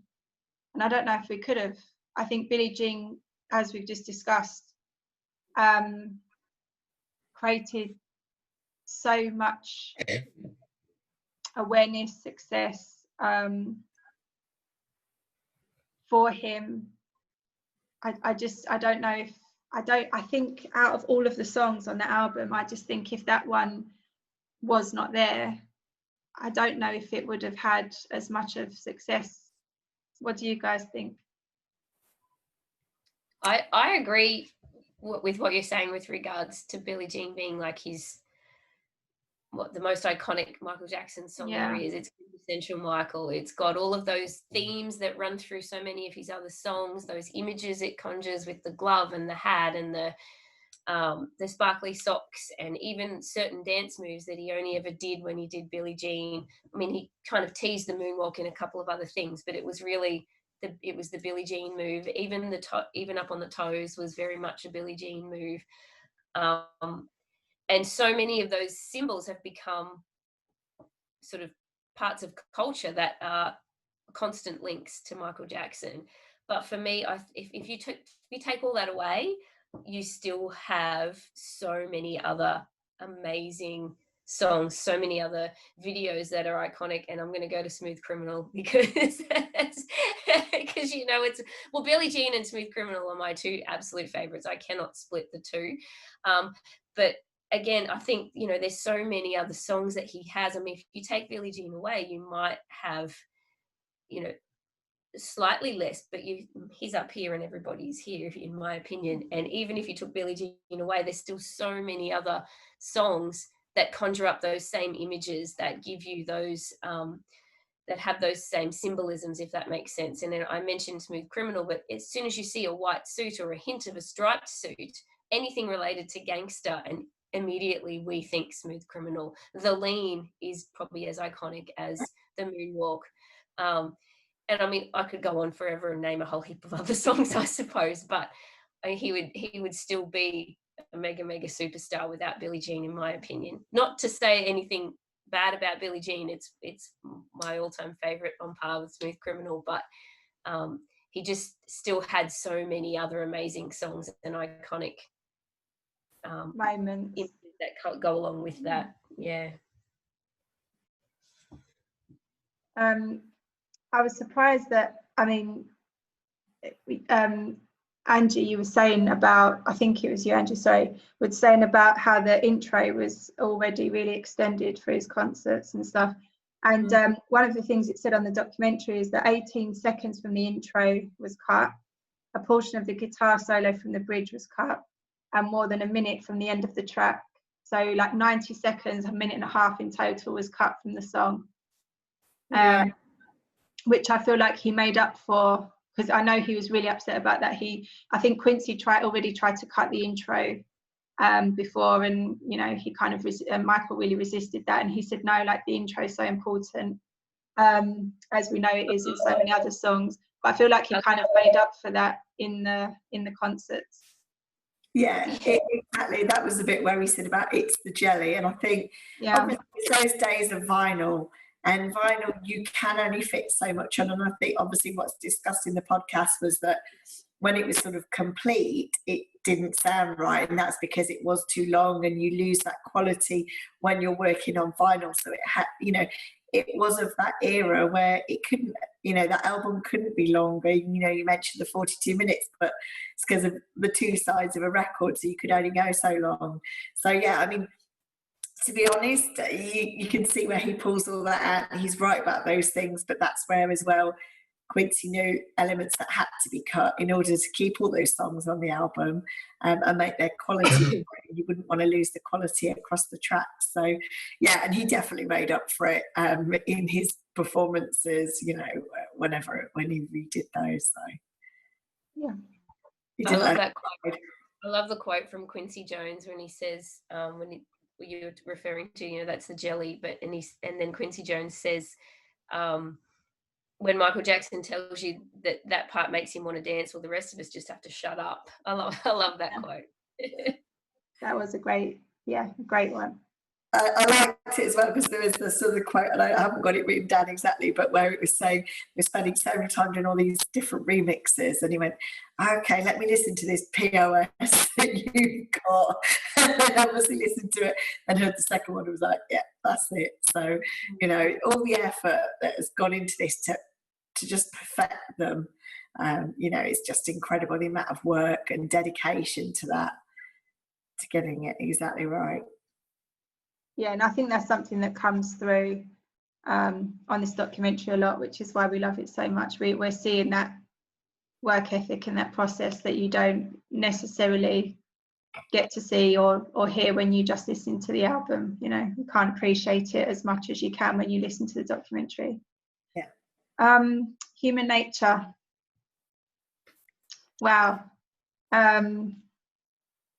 I was going to say this for the end, but I'll still discuss it at the end. But when I asked for the group's favourite song from Thriller, this one, pretty much by a country mile, actually. 76. Really? 76 people voted for Human Nature, and the second favourite with 47. So it was almost double the people who voted for Human Nature. The second favourite was Billie Jean. So this is a huge favourite, and it's one of those actually that I find when you talk to people who are into Michael Jackson's music but who are not kind of real fans, this is never one that they would mention. They would go for like the Billie Jean, Thriller, Beat It. But I feel like amongst the fans who really know the album and know his songs, this is clearly the one that they go to. So this was written by Steve Porcaro, who was in Toto. Toto worked a lot on this album, and quite amazing really that it was created from start to finish in 48 hours. You know, when you think about the best song on the album, according to obviously the sample that we have of the fans, was one that was created in 48 hours in comparison to, let's say, Wanna Be Starting Something that started in Off the Wall era, or Billie Jean that, you know, again was done over quite a long period of time. Yeah, it's an interesting one. Angie, what did you particularly like about how Damien presented this song in the documentary? Yeah, now see, I haven't got any fine notes on this, so I'm going to let you speak to more of this. I mean, I do really, really enjoy the track, but I wouldn't put it there as the top one on the album. But I do love it, and I, you know, can completely picture the video where he's pictures sort of moving around in that cartoon fashion. I do love it, but I don't have sort of strong feelings or anything, you know, major to say around it. I'm really surprised that it's the number one. Obviously we all have different preferences and stuff like that. Maybe I'm a bit guilty of, like you yourself, Emma, you said at the beginning about Wanna Be Starting Something, that it's one you used to fast forward through. It's a human nature. I certainly I love it, but it's never been a favorite of mine. So maybe I'll get bagged out for that by the group, but I'm surprised it's number one. That being said, though, I find from the documentary the story of how they found the song and how it was never intended to be, it wasn't written for Michael in mind, and it wasn't written specifically.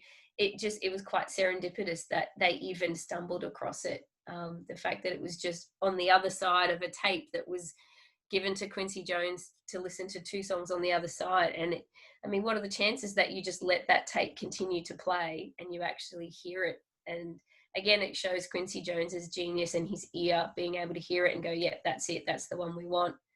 Yeah, that story is really quite amazing.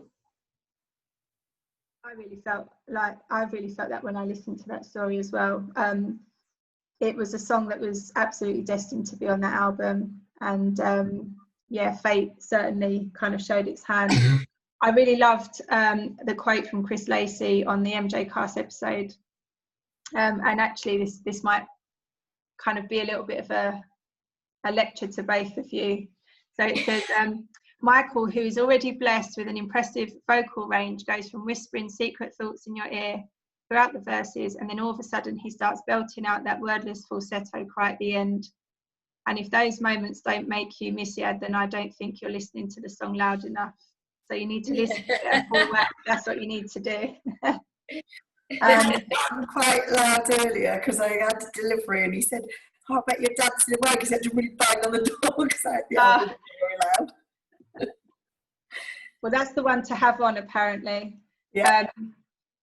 What I thought was really cool about this song, and again, it's one of those things that you really hear when you listen to like the extended or instrumental version, is like that funky guitar riff that Damien talks about. And just by putting that in, you're kind of reaching out to different audiences. You know, you've got like the pop audience, but then with that kind of funky guitar riffs, you've got more of an R&B audience as well. And it's something so subtle that the ear wouldn't necessarily consciously hear, but obviously, you know, the way that your brain kind of takes everything in, which it does take everything in. Yeah, I think it was a very clever song. It is quite poppy, but it's kind of almost a bit jazzy as well, isn't it? And I think one of the beauties of this whole album is something that we're going to talk about more later on, is is the fact that it does cross over so many genres. And because of that, yeah, and that is why people love so many of the songs. That's why people of different ages love such a range of the songs. People of different races love such a range of the songs, which is obviously quite rare on an album. But I just thought that something so subtle like a guitar riff, that, again, you can't really hear behind Michael's vocals, but obviously that had such an impact in the audience that it kind of attracted was really interesting. And then of course it had Steve Porcaro was kind of presented it to Toto, and they kind of fobbed it off and said, oh no, we want like an arena song, you know, a song that everyone's going to sing. And you know, you just kind of look at Michael performing it time and time again, and it is one of those where everyone's kind of swaying in the crowd, and they've got the lighters on or the candles, whatever, and everyone's just belting it out, and you just can't help but feel, wow, Toto missed out big time on that song. But then would it have been the same if they were singing it? Exactly, that's what I was going to say. Would it have been the same song without Michael's voice? So probably not. I don't think it would have been a song that I particularly picked up on if it wasn't Michael singing it. But I would have enjoyed that.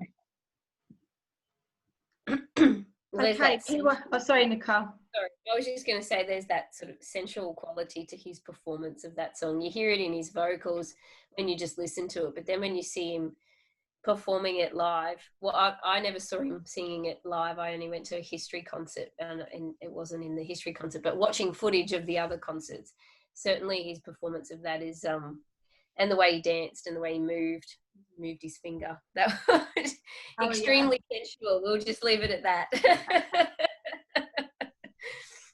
Yeah, I think for the History, he replaced that for Stranger in Moscow, didn't he? Yeah. I think that song kind of sort of filled the same space, if that makes sense. But yeah, I think he performed it at every other solo concert. So again, you know, it was another kind of big, obviously a big hit, or a song that meant a lot to him one way or the other. Okay, P.Y.T. So this was one of the questions, but the documentary opens this with saying that Quincy got the idea for this song from some lingerie that his wife came home in that said pretty young thing on the lingerie somewhere. I assume it's here, I don't know, it could have been down there, I don't know.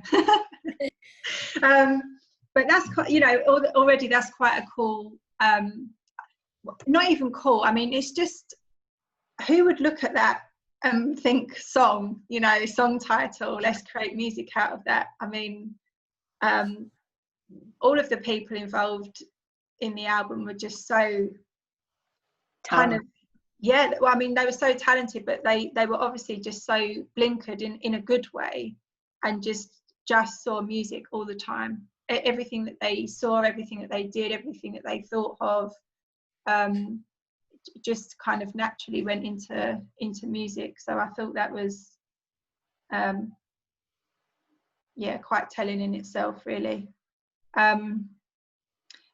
Again, for some people this isn't their favorite song.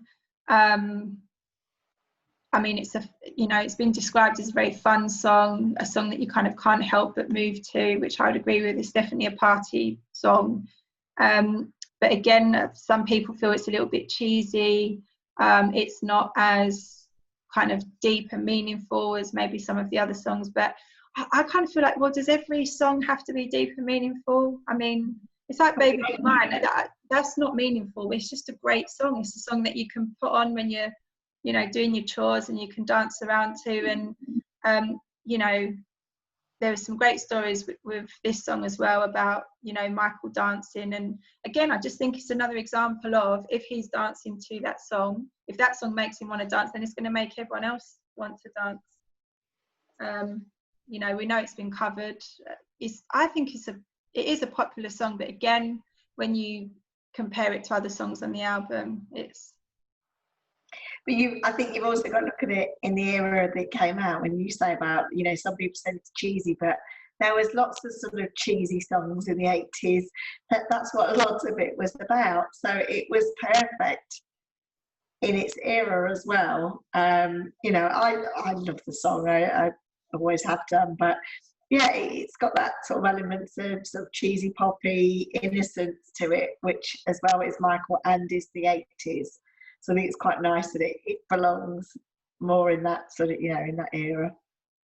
Yeah, I agree. And also the fact that it follows Thriller, Beat It, Billie Jean, it's sort of like that light-hearted relief from the songs on the album that are a little bit more dark in their themes. And I think that was probably deliberate in the way that they set it up. There's a quote, I can't remember in which song they include the quote, but they use a quote from Michael where he's talking about the chorus of a song. He's talking about a bridge, sorry, and he's explaining what a bridge is. I think it must be in the Girl Is Mine. I think it is, yeah. And he talks about that the purpose of a bridge is it's escapism within the song, to because your ear gets tired of hearing the same thing over and over. So it's meant to it's meant to be relief from that. And he also uses the expression of a chorus being like a blossoming flower when you get to the chorus. And I know he's talking about an actual song in that instance, but then I look at the whole album and it's as if they've used those same themes when piecing the album together, if that makes sense. So P.Y.T is almost like a relief from the dark themes of the previous songs. That light-hearted theme of P.Y.T kind of is a break for your ear, if that makes sense, if you know what I'm meaning. I feel like that those same themes, they applied to the overall positioning of the songs. And Nicole, I know you've got a particular bit that you loved about this section in the documentary. I do.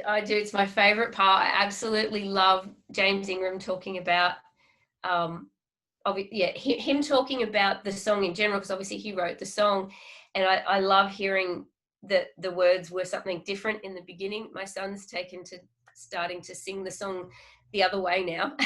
He uses, so the words for tenderoni, it's got to be, originally were dynamite as in TNT, and Quincy Jones said, no, we don't want anything that, I forget the word he uses, but that's too much, too bold or whatever, and he changed it.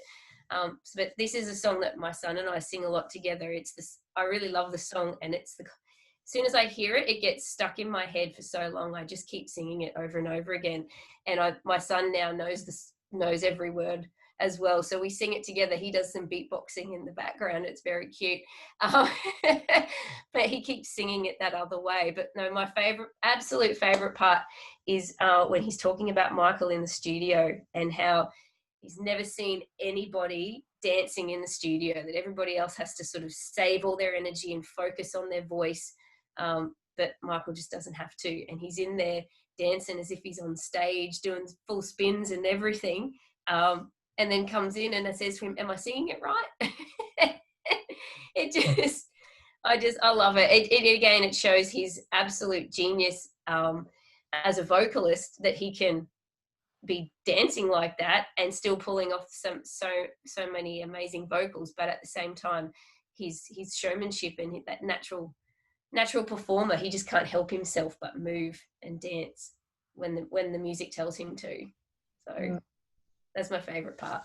That comment that you said about, him dancing while recording the song, it reminded me of when I went to a Brad Sundberg seminar, and he said that Michael always kind of tapped his feet while he was singing, and while he was recording, and he said that every time he hears a Michael Jackson song that he recorded with Michael, he can hear his feet, and he's saying that you wouldn't be able to hear it, but I can hear his feet tapping and him dancing while recording the song. So yeah, I think that's really really special.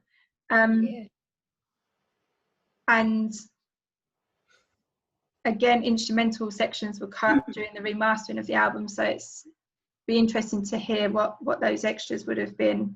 And I think, Nicole, what you were saying about the change of that one lyric, well, not the one lyric, but that one line, the dynamite TNT becoming the tenderoni you've got to be, just again, Quincy's genius in changing that one, hearing just that one kind of section and thinking, I think the reason was that it had been used too often. I think I remember that being the reason. And again, the genius in just being able to pick up on that and just say, no, change that one word to something else, or that one section to something else, that one line.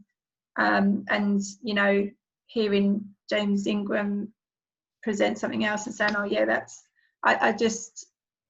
he just knew what was right most of the time.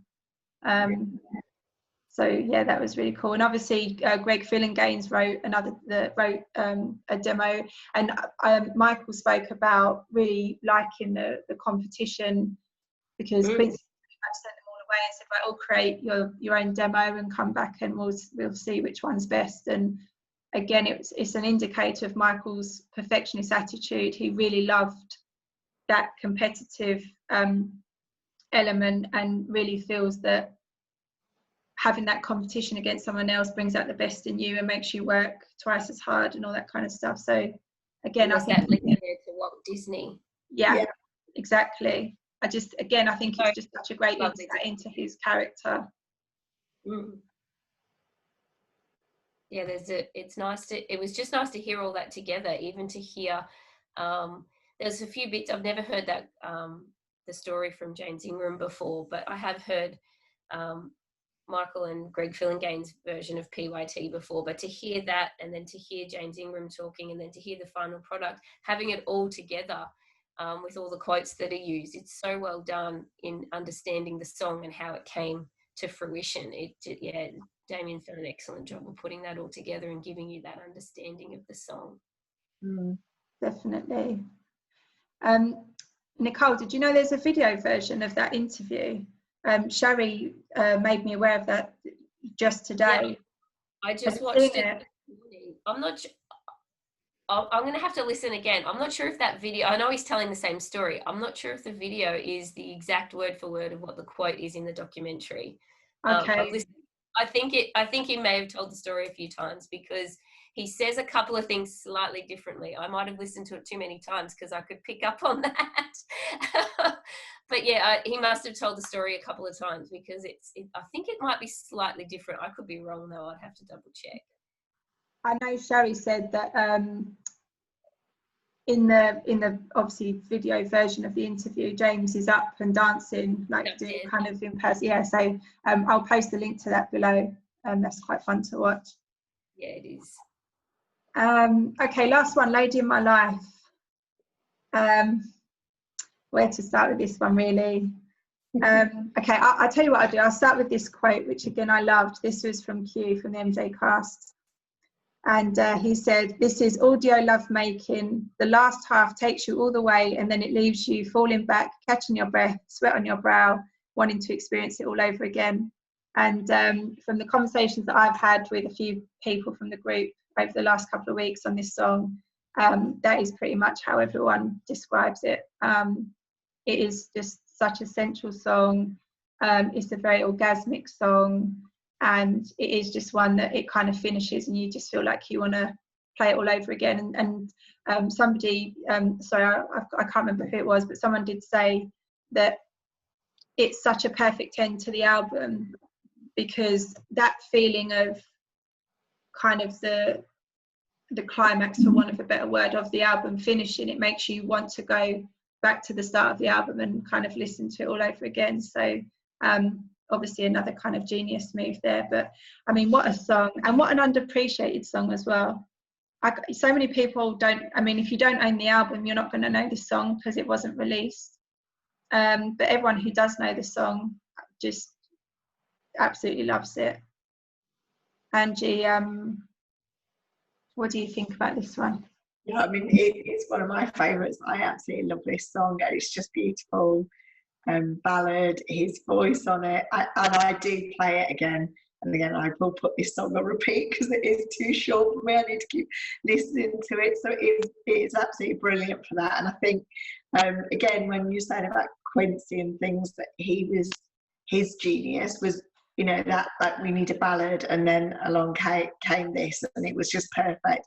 And then also his getting Michael over that shy and said, look, you've got to do that kind of begging passion bit at the end, and then Michael being so shy that it's kind of hidden away doing it. But yeah, again, you listen to that on the song, and that is absolutely what was needed there. It's brilliant, it's genius. So it's the two of them working together, you know, both sort of giving everything so you get this perfect song.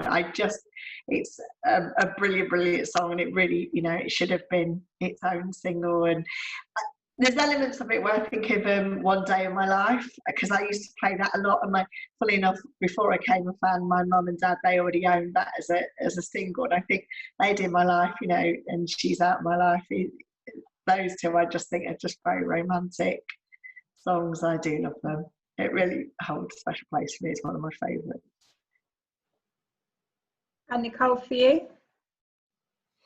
Yeah, I love the song as well, and it's one of those songs for me. Doesn't tend to be one that I will go to, but I often listen. Very often, most of the time, actually, I listen to whole albums when I listen to Michael Jackson. So I'll go through a Thriller phase where I'll just play Thriller on repeat, and you know, your music app on your phone. If you've got an iPhone anyway, I don't know if it works with other phones. But it remembers where you're up to, so it'll just, every time I hop in my car, it just continues to play the same album, and I just play it over and over again, and then I'll move to a different album.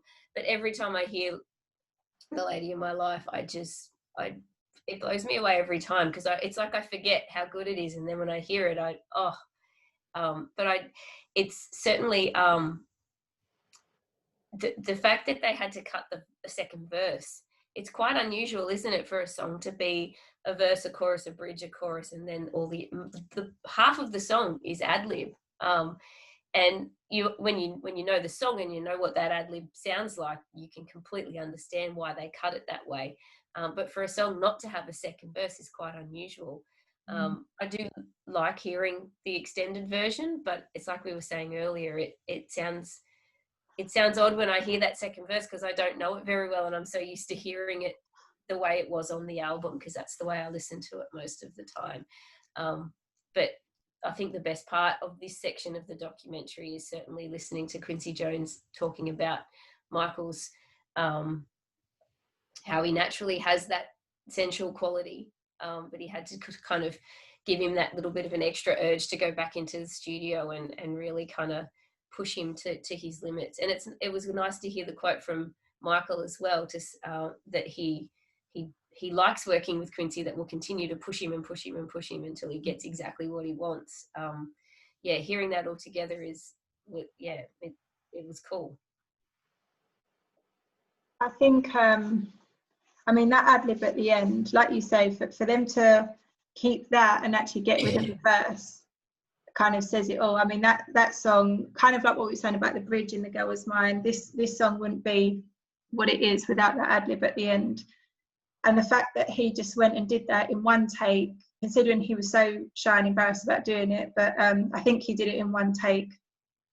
I mean, for me, if anyone ever questioned, which people do, you know, whether Michael was a sexual being, and forget, you know, acting on it and whatever, I mean, just play that, you know, minute and a half, 2 minutes of that song, because you can't, I mean, you can fake it, but not on the first take, you know.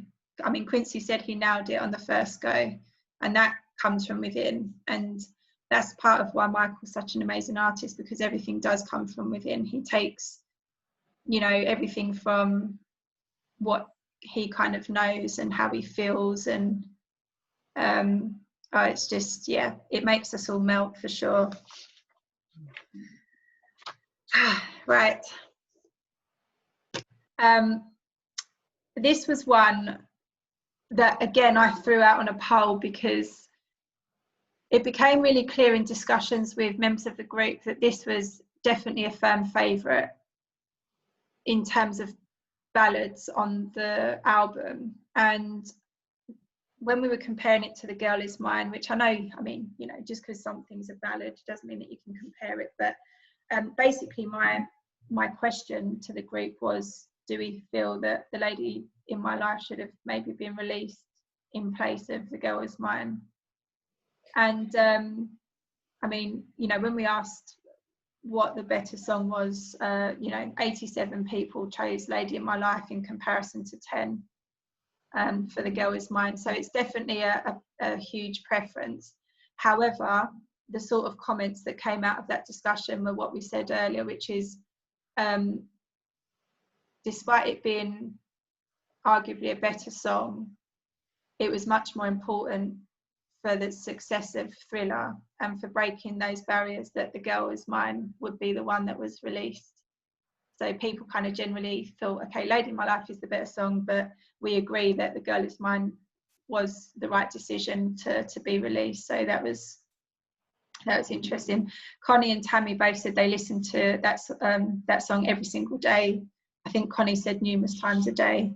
Helena said that, it was her, sorry, that was, so she said that The Lady in My Life is a reason to go back to the album again and again, and I don't think she was the one who said about it making you feel like you want to play it from the start, but because it is a song that wasn't ever released as a single, you kind of have to go to the album in order to listen to that song. So that was a good point as well.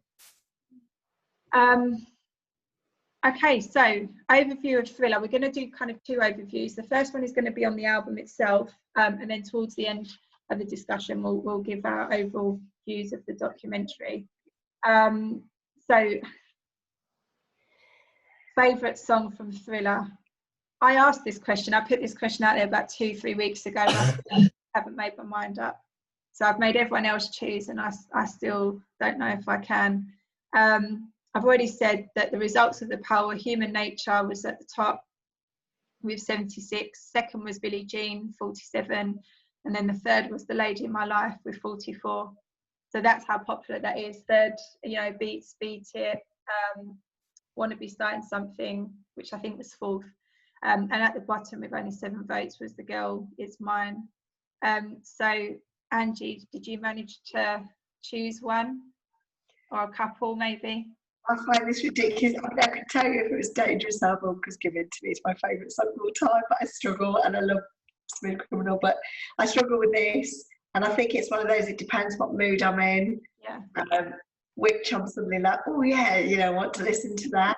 If really pushed, I'll probably have to say yes, okay, yeah, it'll be Billie Jean, because when you really think about it, that song and everything around it is amazing. And then probably Lady in My Life, so probably very similar to the poll. How about you, Nicole?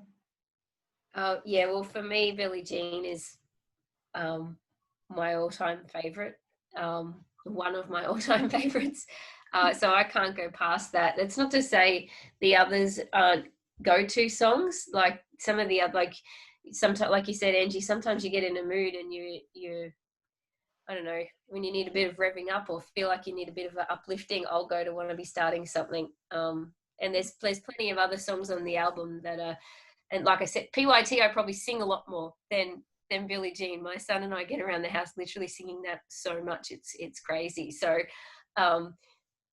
it's how an entire album can be all of your favorites. It says a lot about the quality of the album, but I can't go past Billie Jean as my favorite. Do you guys find that your favourites change from, do you find that you go through and this can be albums, songs, concerts? I find that I can be really obsessed with Thriller and really just bang out that album all the time, and then I'll be like, oh, actually, I'm really into Dangerous now. And so that's how I feel about when you're trying to choose songs. I mean, if I was to think about what it would be now, I would probably choose Billie Jean. But I mean, definitely growing up, probably my favourite would have been Beat It. And I probably in another 10 years, I'll probably appreciate, Human Nature more than, I just think that maybe with different kind of life experiences and at different ages and with different things that you've got going on, and like you say, your mood, I just think that so many things can impact on how you listen to a song and how you interpret that song. But yeah, I think I think the way that I try and work it is if one of those songs was removed from the album, what would I be most upset about not being there?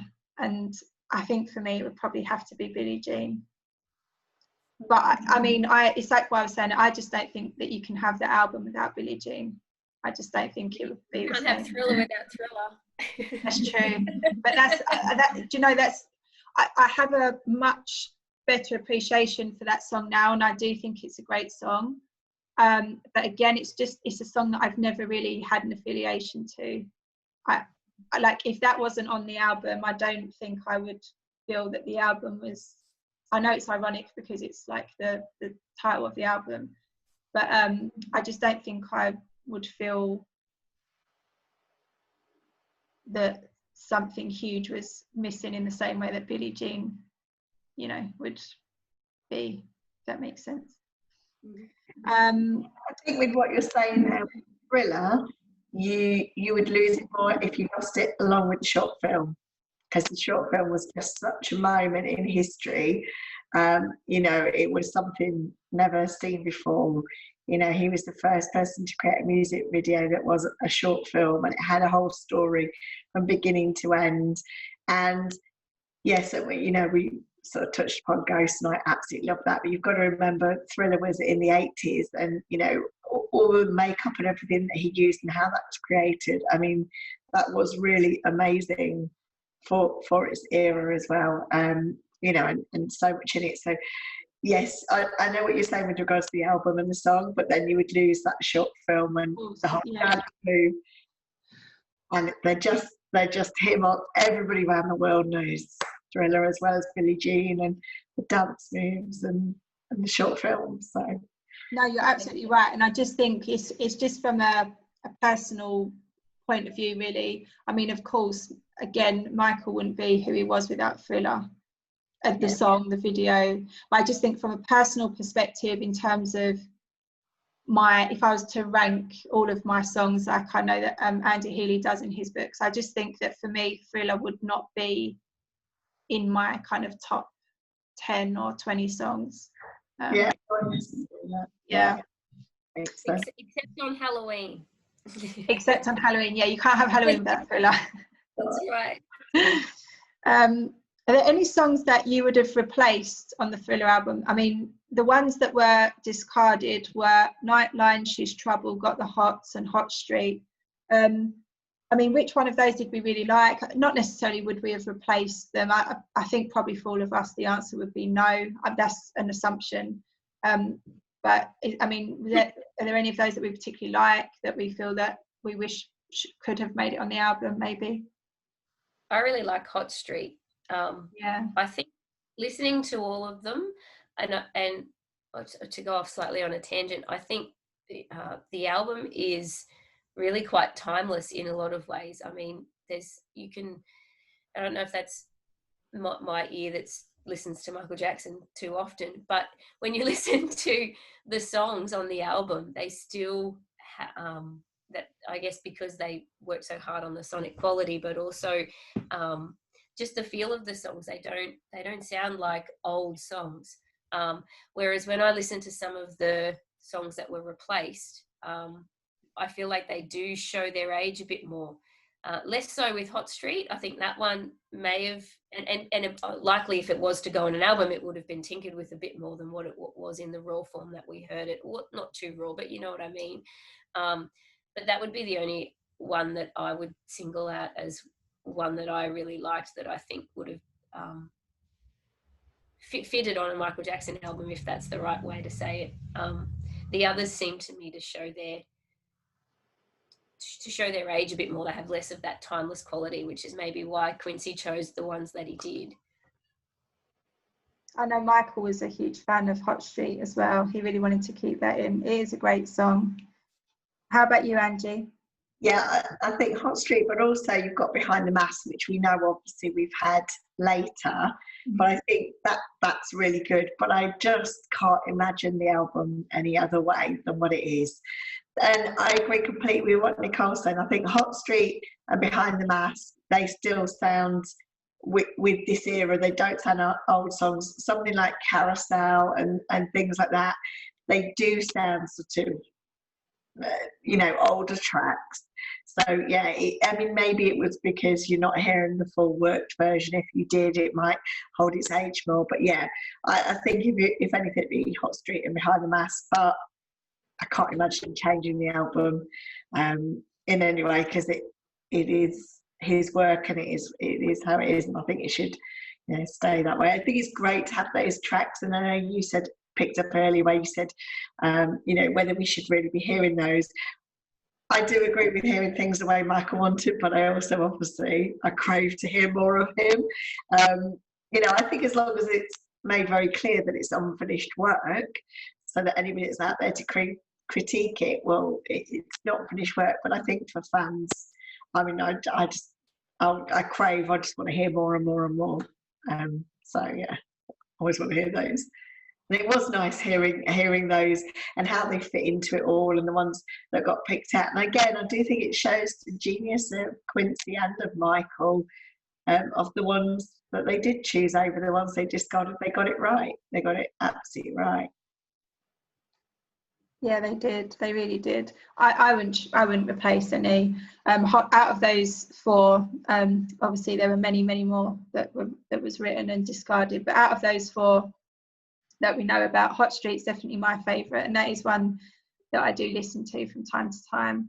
But yeah, I wouldn't put any of those on the album. If there was room for one extra song, then I would put Hot Street. But no, I agree with you. I think that just the decisions that were made and the whole way that the album was performed in terms of the songs being in that particular order, and just everything was just perfection down to a T. And it is timeless. The whole album's timeless. You could put Billie Jean on now, and I mean that could have been written yesterday.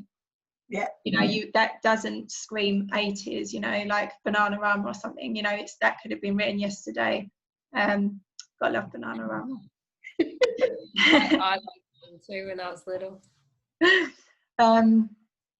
Okay, so we finished the kind of section of the discussion on the songs from the album, and now we're just going to briefly talk about some of the other elements that we felt the documentary really highlighted and gave us deeper information about. So of course the biggest thing that it gave us was an insight into Michael's writing process, how he got a song from his head onto paper and then onto a record. And I think that just showed time and time again with every song that was discussed, and it was just so fascinating. And every time, I mean, I've listened to the documentary 7 times now, and every time I listen to it, I'm just in awe of his musical ability and his just raw talent, his natural talent.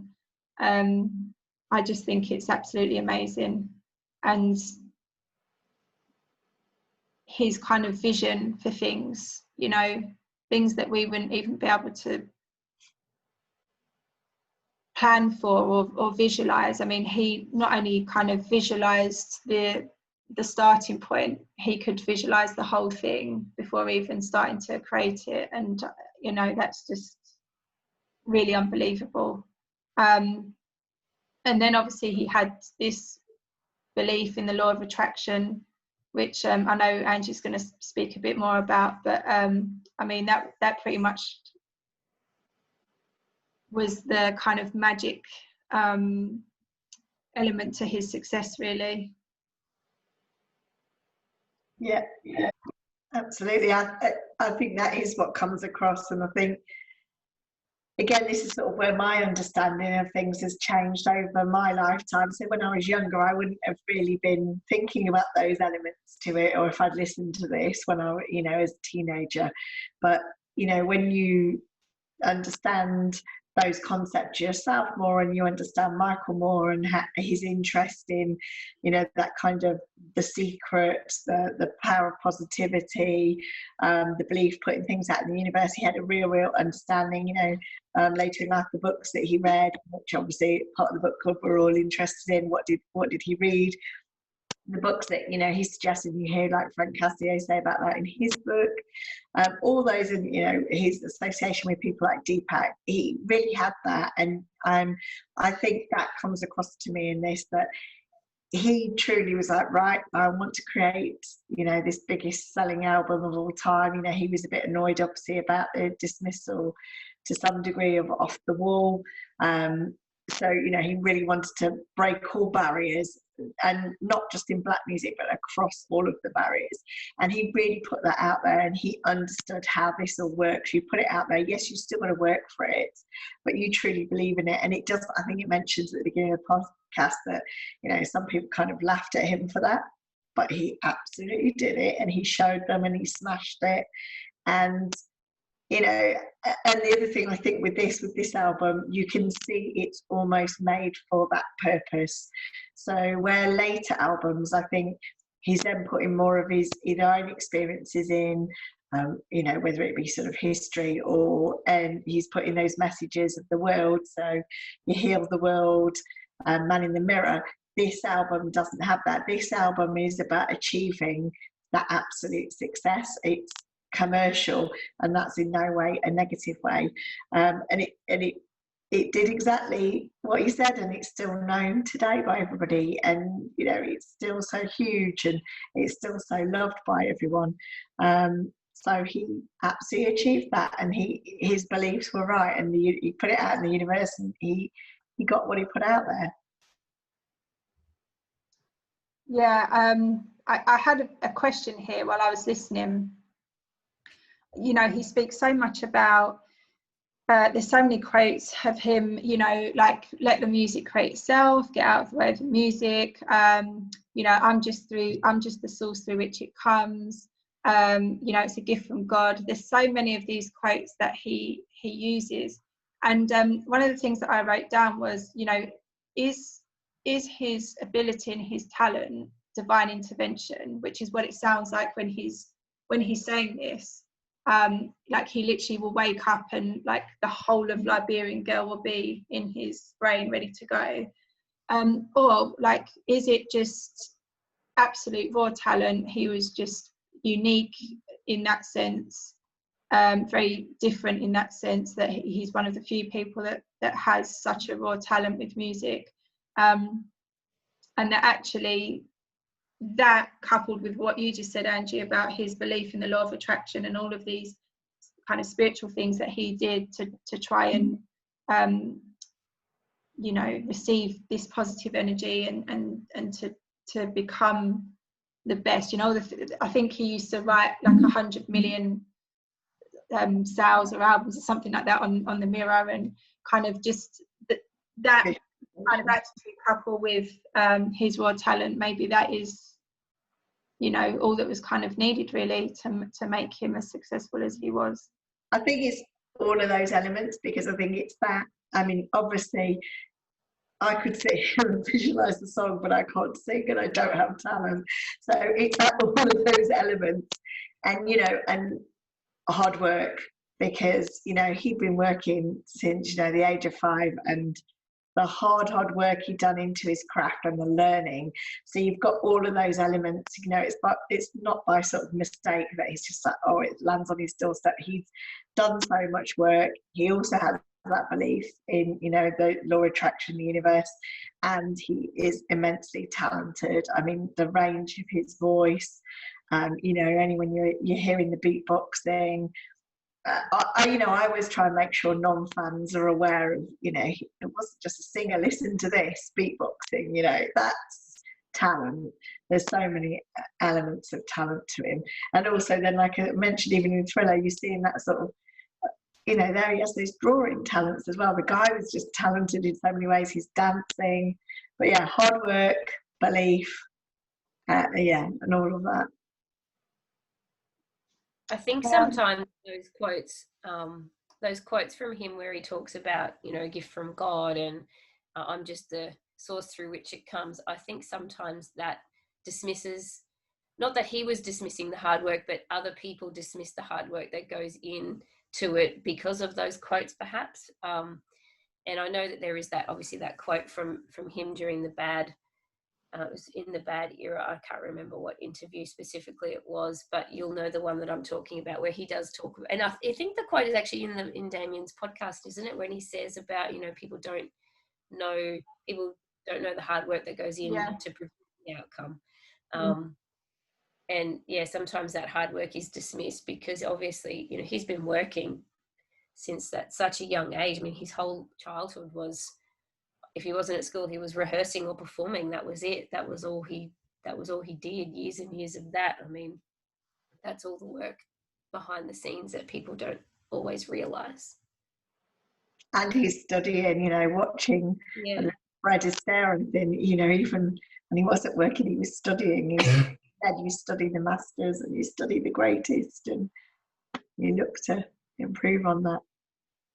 Well, even as a child, you know, he was always I mean, all the brothers have said he was the hardest working one, and they'd all sort of go back to the hotel or go for food or go to a party or whatever, and Michael would stay behind and he would work, and he would stand at the side of the stage and he'd watch the next act. And you know, like when he was recording songs, I know there was the guitarist from one of his Startin Something saying that, you know, Michael just made him play it over and over and over and over again, and the guy's like, I'm literally playing what you're vocalizing to me, and Michael's like, no, it's not exactly the same, it has to be exactly the same.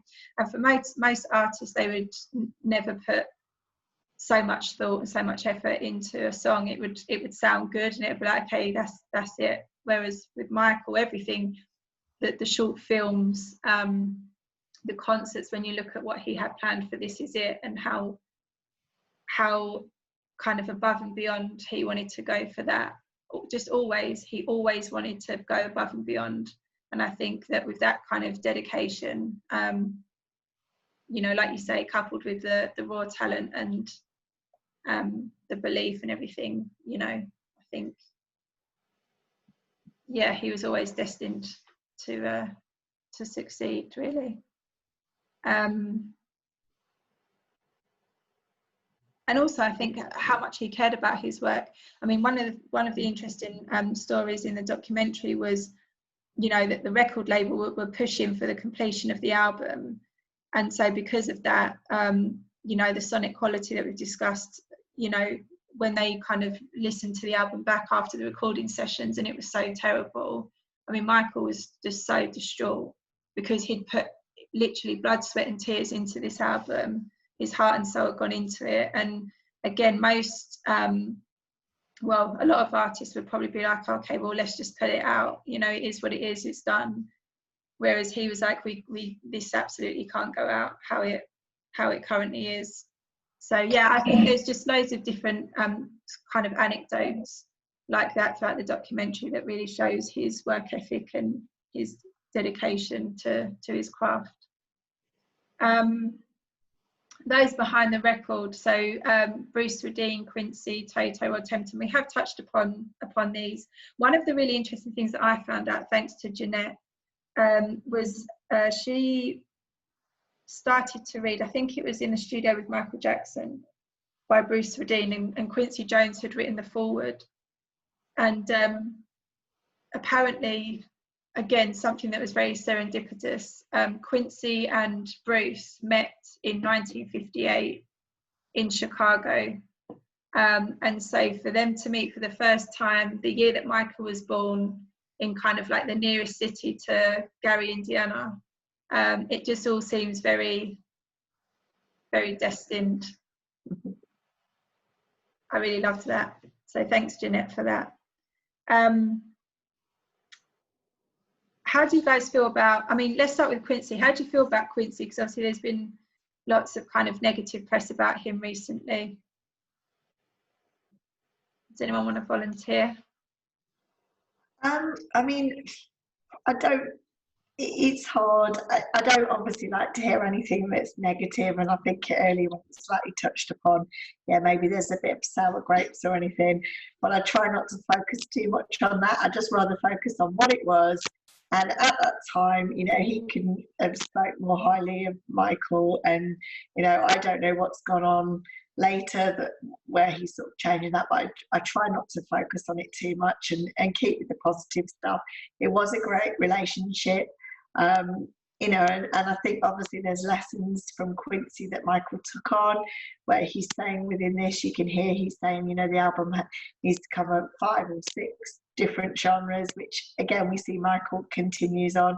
Other things, other lessons that Quincy obviously came out with, I think Michael kept with him. You can see that So a great influence. But yeah, Michael moved on, and you know, whether it be because he was known more for the Michael Association or whether he wanted to work more with him, I don't know, and I don't know what's happened later life. But as I say, try not to focus so much on that and just focus on what it was at the time and the positivity of that. You know. Yeah, I agree. I mean, I've heard some of those negative stories in recent times, but to put that aside, you can't deny the influence and the impact that Quincy Jones had on Michael Jackson, and obviously his work on Off the Wall, Thriller and Bad is amazing. And you know, we've spoken several times through this about his choices and the way that he inspired the writing of P.Y.T. Just, you know, just picking a topic and asking them to write to it. The idea, like you said, about having the different genres, and obviously that influenced Michael beyond his work with Quincy Jones. So yeah, you certainly can't deny those positive things from those early days, and the influence that he had on Michael. Yeah, I agree. I think, you know, Quincy was pivotal in the album, and the album wouldn't have been what it was without Quincy. So, you know, particularly in terms of this particular discussion on Thriller, you know, I think there's not a lot of bad things that you could say about Quincy, and he was absolutely necessary for the album to be what it was. Rod Temperton, this documentary's really made me want to research him a little bit more. I did see if there was a book on him, which there is. It's called The Invisible Man, the story of Rod Temperton. I think that would be a really interesting one to read. I was amazed actually at how many songs he wrote for Michael. Baby Be Mine, Thriller, Lady in My Life, Burns Disco Out, Off the Wall and Rock With You.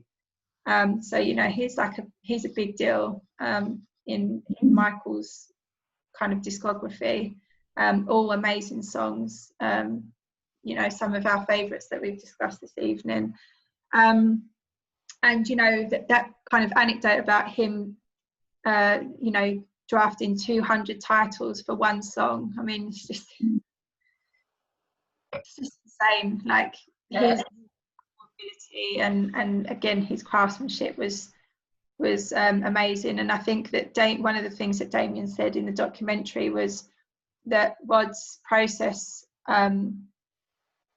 it sounded quite similar to Michael's in that they were kind of as gifted as each other, and each one envisioned every single aspect of the song. And I think the actual quote that Damien uses is, for the musicians, nothing was left to the imagination. I've kind of paraphrased that a little bit.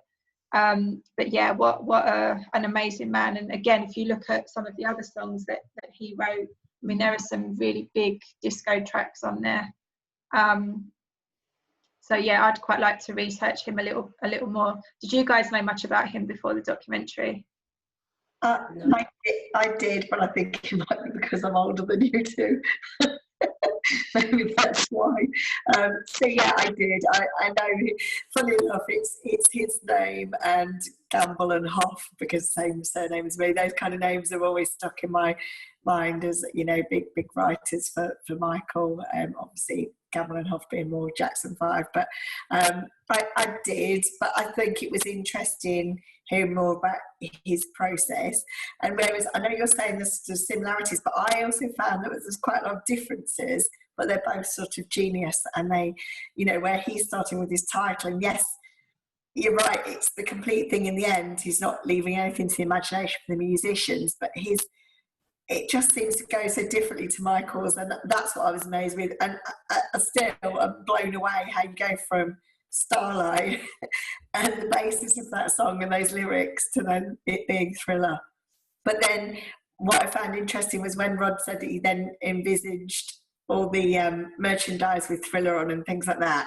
Again, it's that visualization. Yeah. So, and then that was the right choice. So he's clearly got an element to that to him as well. So clearly both extremely talented, and just go away sort of around their process a little bit differently. Yeah, it's a good point to make. I Okay, so what was our overall view of the documentary? I mean, I think it's safe to say that we all loved it. Everyone on the group loved it. It's way up there. I think everything that's ever been created about Michael Jackson. It was so highly thought of and valued by everyone that I know that I've spoken to, who's listened to it. Someone made a good point. I think it was Betty Lou actually. She said that listening with headphones makes it a different experience, and I think that's true. And I think it kind of brought me back to we know how much Michael loved to listen to music really, really loud, and I do find that when you listen to it with headphones, you hear the instruments differently, or you hear the bass differently. So that's a good little tip if anyone wants to watch it again. But yeah, Angie, what was your kind of overall view of the documentary? Yeah, I mean, I absolutely love this. I think that's what I was saying earlier, I think at the beginning of this. To me, it really needs a wider platform. This is the kind of thing that for Michael's legacy is really, really key, to remind people so it doesn't get drowned out by the other nonsense of how amazing he was, what a cultural icon he was, music icon, music videos, all these things. And Thriller really was that sort of cornerstone that, it just boosted him up there. And if you're studying music, then this should be something you really study. And this podcast is brilliant. I mean, I've thought about it would make it great on TV, but then actually a lot of it is more about sound. So is it better the way it is? But I just wish that more people would, non-MJ fans would actually get to hear this, because I just think it would blow most people away, the amount of talent and the amount of work that went into that album, and it would ignite that passion for the album back in them and remind them of all the greatness of him before all the media nonsense, when the focus really was his music and the dance and the short films. And Nicole? Yeah, obviously I loved it as well. I think it's one of the best compilations of things about Michael I think I've ever listened to. Obviously, just hearing it all together, I think that's the beauty of it. Like, I think possibly not all of them, but certainly most of the quotes from Michael himself I've heard before, and even the different demos, the voice tapes and things like that I've heard before. But hearing them, the way that Damien's put it together, is really quite insightful, and we've never heard anything like that before. And it really does give you this insight into the way that Thriller was made, which obviously is the intention. It's called the genesis of Thriller. But like Angie said, it's something that we just, as a fan community, we should be pushing, I think, because it's something that non-fans should be hearing about Michael, as opposed to all of this sensationalism and all these other topics that are really to the side of what he stood for and what his artistry was, and how amazing he was as an artist. So I definitely one that I would, as a documentary, one that I would love to see be more popular and be more out there. And it's great. Definitely. Just, I don't know if he's going to watch this, but just a huge thank you to Damien for creating this, and also putting it out there for free, which a lot of people wouldn't have done. And I think it shows his true motives. It's just about continuing Michael's legacy and trying to get the message really that Michael always wanted to get out there, to us. So it's amazing. I've listened 7 times. I'm sure I'll listen another 7 times over the next few months. One of my favourite things about the documentary in general was the frequent transitions from the demos to the final versions of the songs. I thought that was so well done. And actually my favourite part of the documentary in its entirety was at 1 hour 23 minutes when Human Nature goes from album mode to concert mode. Oh my God, I don't know why, because again, I mean, I love Human Nature, but particularly as a concert performance, it's never been one of my absolute favourites. But I just think the way that it transports you from the album to the concert I do literally feel like I'm being transported to the concert, and I get those goosebumps, and I get that feeling, you know that I did have all those years ago at his concert. And then it kind of transcends back again into the album mode at 1:24. So it's literally just like a minute of those transitions, but I just think it's a really magical part of the documentary for me. Nicole, your favourite was the James Ingram interview. And Yeah. what was your favourite part of the documentary? I think probably, I mean, yeah, because maybe other quotes and demos I've heard, maybe if I hadn't heard them, I would have picked up on more. But I was just really fascinated by, and I kept saying it, he's the starlight and the thrill of it. I just find that so fascinating. But it was such a different song, complete different concept. And it changed to become Thriller. And Michael said, you know, I think it'd be great for the kids. Absolutely bang on. Kids love this at Halloween. He got it hands down. He knew that, and he knew the value of that. Kids would love that song. So I really enjoyed that. But yeah, the whole thing is great. It's the way it sort of follows from track to track, but you still feel like you're almost going through chronologically how he made the album, even though, you know, I'm sure many things were happening at the same time. But the way the podcast loads that out, I think is really, really really good, and sort of takes you through that journey. It really flows, and yeah, it's a great documentary. That's what it is. It is a journey. And I remember describing, it's definitely one that I'd like to do a session on. But when I read Man in the Music by Joseph Vogel, the way that I described that book is it was a journey. And I think anything that, I mean, this in particular, because it was so well done, but anything that describes and discusses Michael's work, particularly when it is in chronological order, you do feel like you're being taken on a journey. And yeah, this was just, and I felt like it was just, I mean, I would love for it to have gone on for 3, 4, 5 hours, but I think the fact that it was kept to like an hour and 40 minutes, it probably was about the right sort of time. And particularly if this can get out to a wider audience, I mean, it's roughly about the length of a film. And so I think that is the sort of time limit that people would, you know, particularly if they weren't kind of diehard fans like us who research everything, it is the sort of time period that people would be willing to kind of sit and listen to it. So I think it was fantastic. Sherry said, I listened to it 3 times because I enjoyed it so much. Michelle, there's honestly no words for me to describe how amazing it is. Damien did a great job. And Tina said, being a musician myself, this is priceless. The songwriting process and collaborations are amazing. So yeah, I'm yet to meet anybody who doesn't absolutely love it. So again, thank you very much for creating this amazing piece of work. Okay, we're nearly done. So we're going on to the quiz answers now. Then I'll be revealing the book for next month. We are back to a book for next month. And then we'll be closing off. So quiz answers. Number 1, track number 5 on Thriller is, of course, Beat It. Number 2, which character from a later song appears in Wanna Be Starting Something? It's Billie Jean. I had to look up the lyrics when I heard this. Honestly, it blew my mind. And I know that's really poor. I've been a fan for like 30 years, but I have never heard that song. And the girls, when I told the girls, they were saying, what have you been singing all these years? I said, I think I just skipped that bit. I don't know what I've been singing.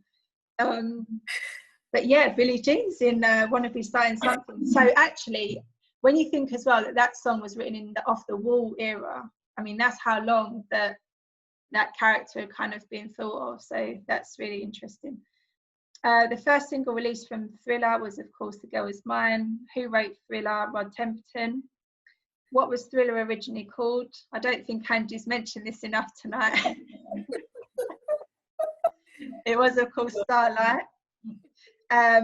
Who played the guitar solo on Beat It? It was Eddie Van Halen. A lot of people think it's Slash because obviously he played sort of in future concerts, but it was Eddie Van Halen. Which song did Billie Jean knock off the album? It was Nightline. which band did the writer of Human Nature come from? It was Toto. Where did the title P.Y.T come from? Again, it was from Quincy's wife's lingerie. And finish the lyric, let's make this a night we won't forget. Girl, what is it, ladies? I said I wasn't going to put you on the spot, so I feel really bad. It is like midnight. It is. So it's been like a fair discussion. So let's make this a night we won't forget. Girl, I need your sweet caress. Oh, that's it. Yeah.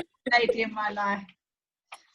Okay, so the book for next month. Well, as you can see, I mean, we've been discussing this for nearly 3 hours, and we feel like there was just so much more research that we could have done for this discussion on thriller. Obviously, we wanted to kind of keep it contained as much as possible to the documentary, but there really is so much more to be discussed on the album, and so we thought that a good idea for next month would be this book here in the studio with Michael Jackson. We know that Damien took some of his research and his inspiration from this book, but you know, it's quite a thick book, so hopefully there's lots of other things in here that we can learn for the first time. The broadcast date for that will be on the 29th of November, Sunday the 29th of November, same time as usual, so make sure please that you get that written down, and that's it from us. So thank you very much for joining us this evening. Thank you to Nicole and Angie, and we're hoping to have Daniela back hopefully next month. We've got a really exciting one for December as well. We've already decided on December's book, so we are going to put that out within the next week to give you time to purchase that or read it if you already have it. So yeah, good exciting couple of months coming up. So thanks again for joining, and we'll see you next time. Bye. Bye.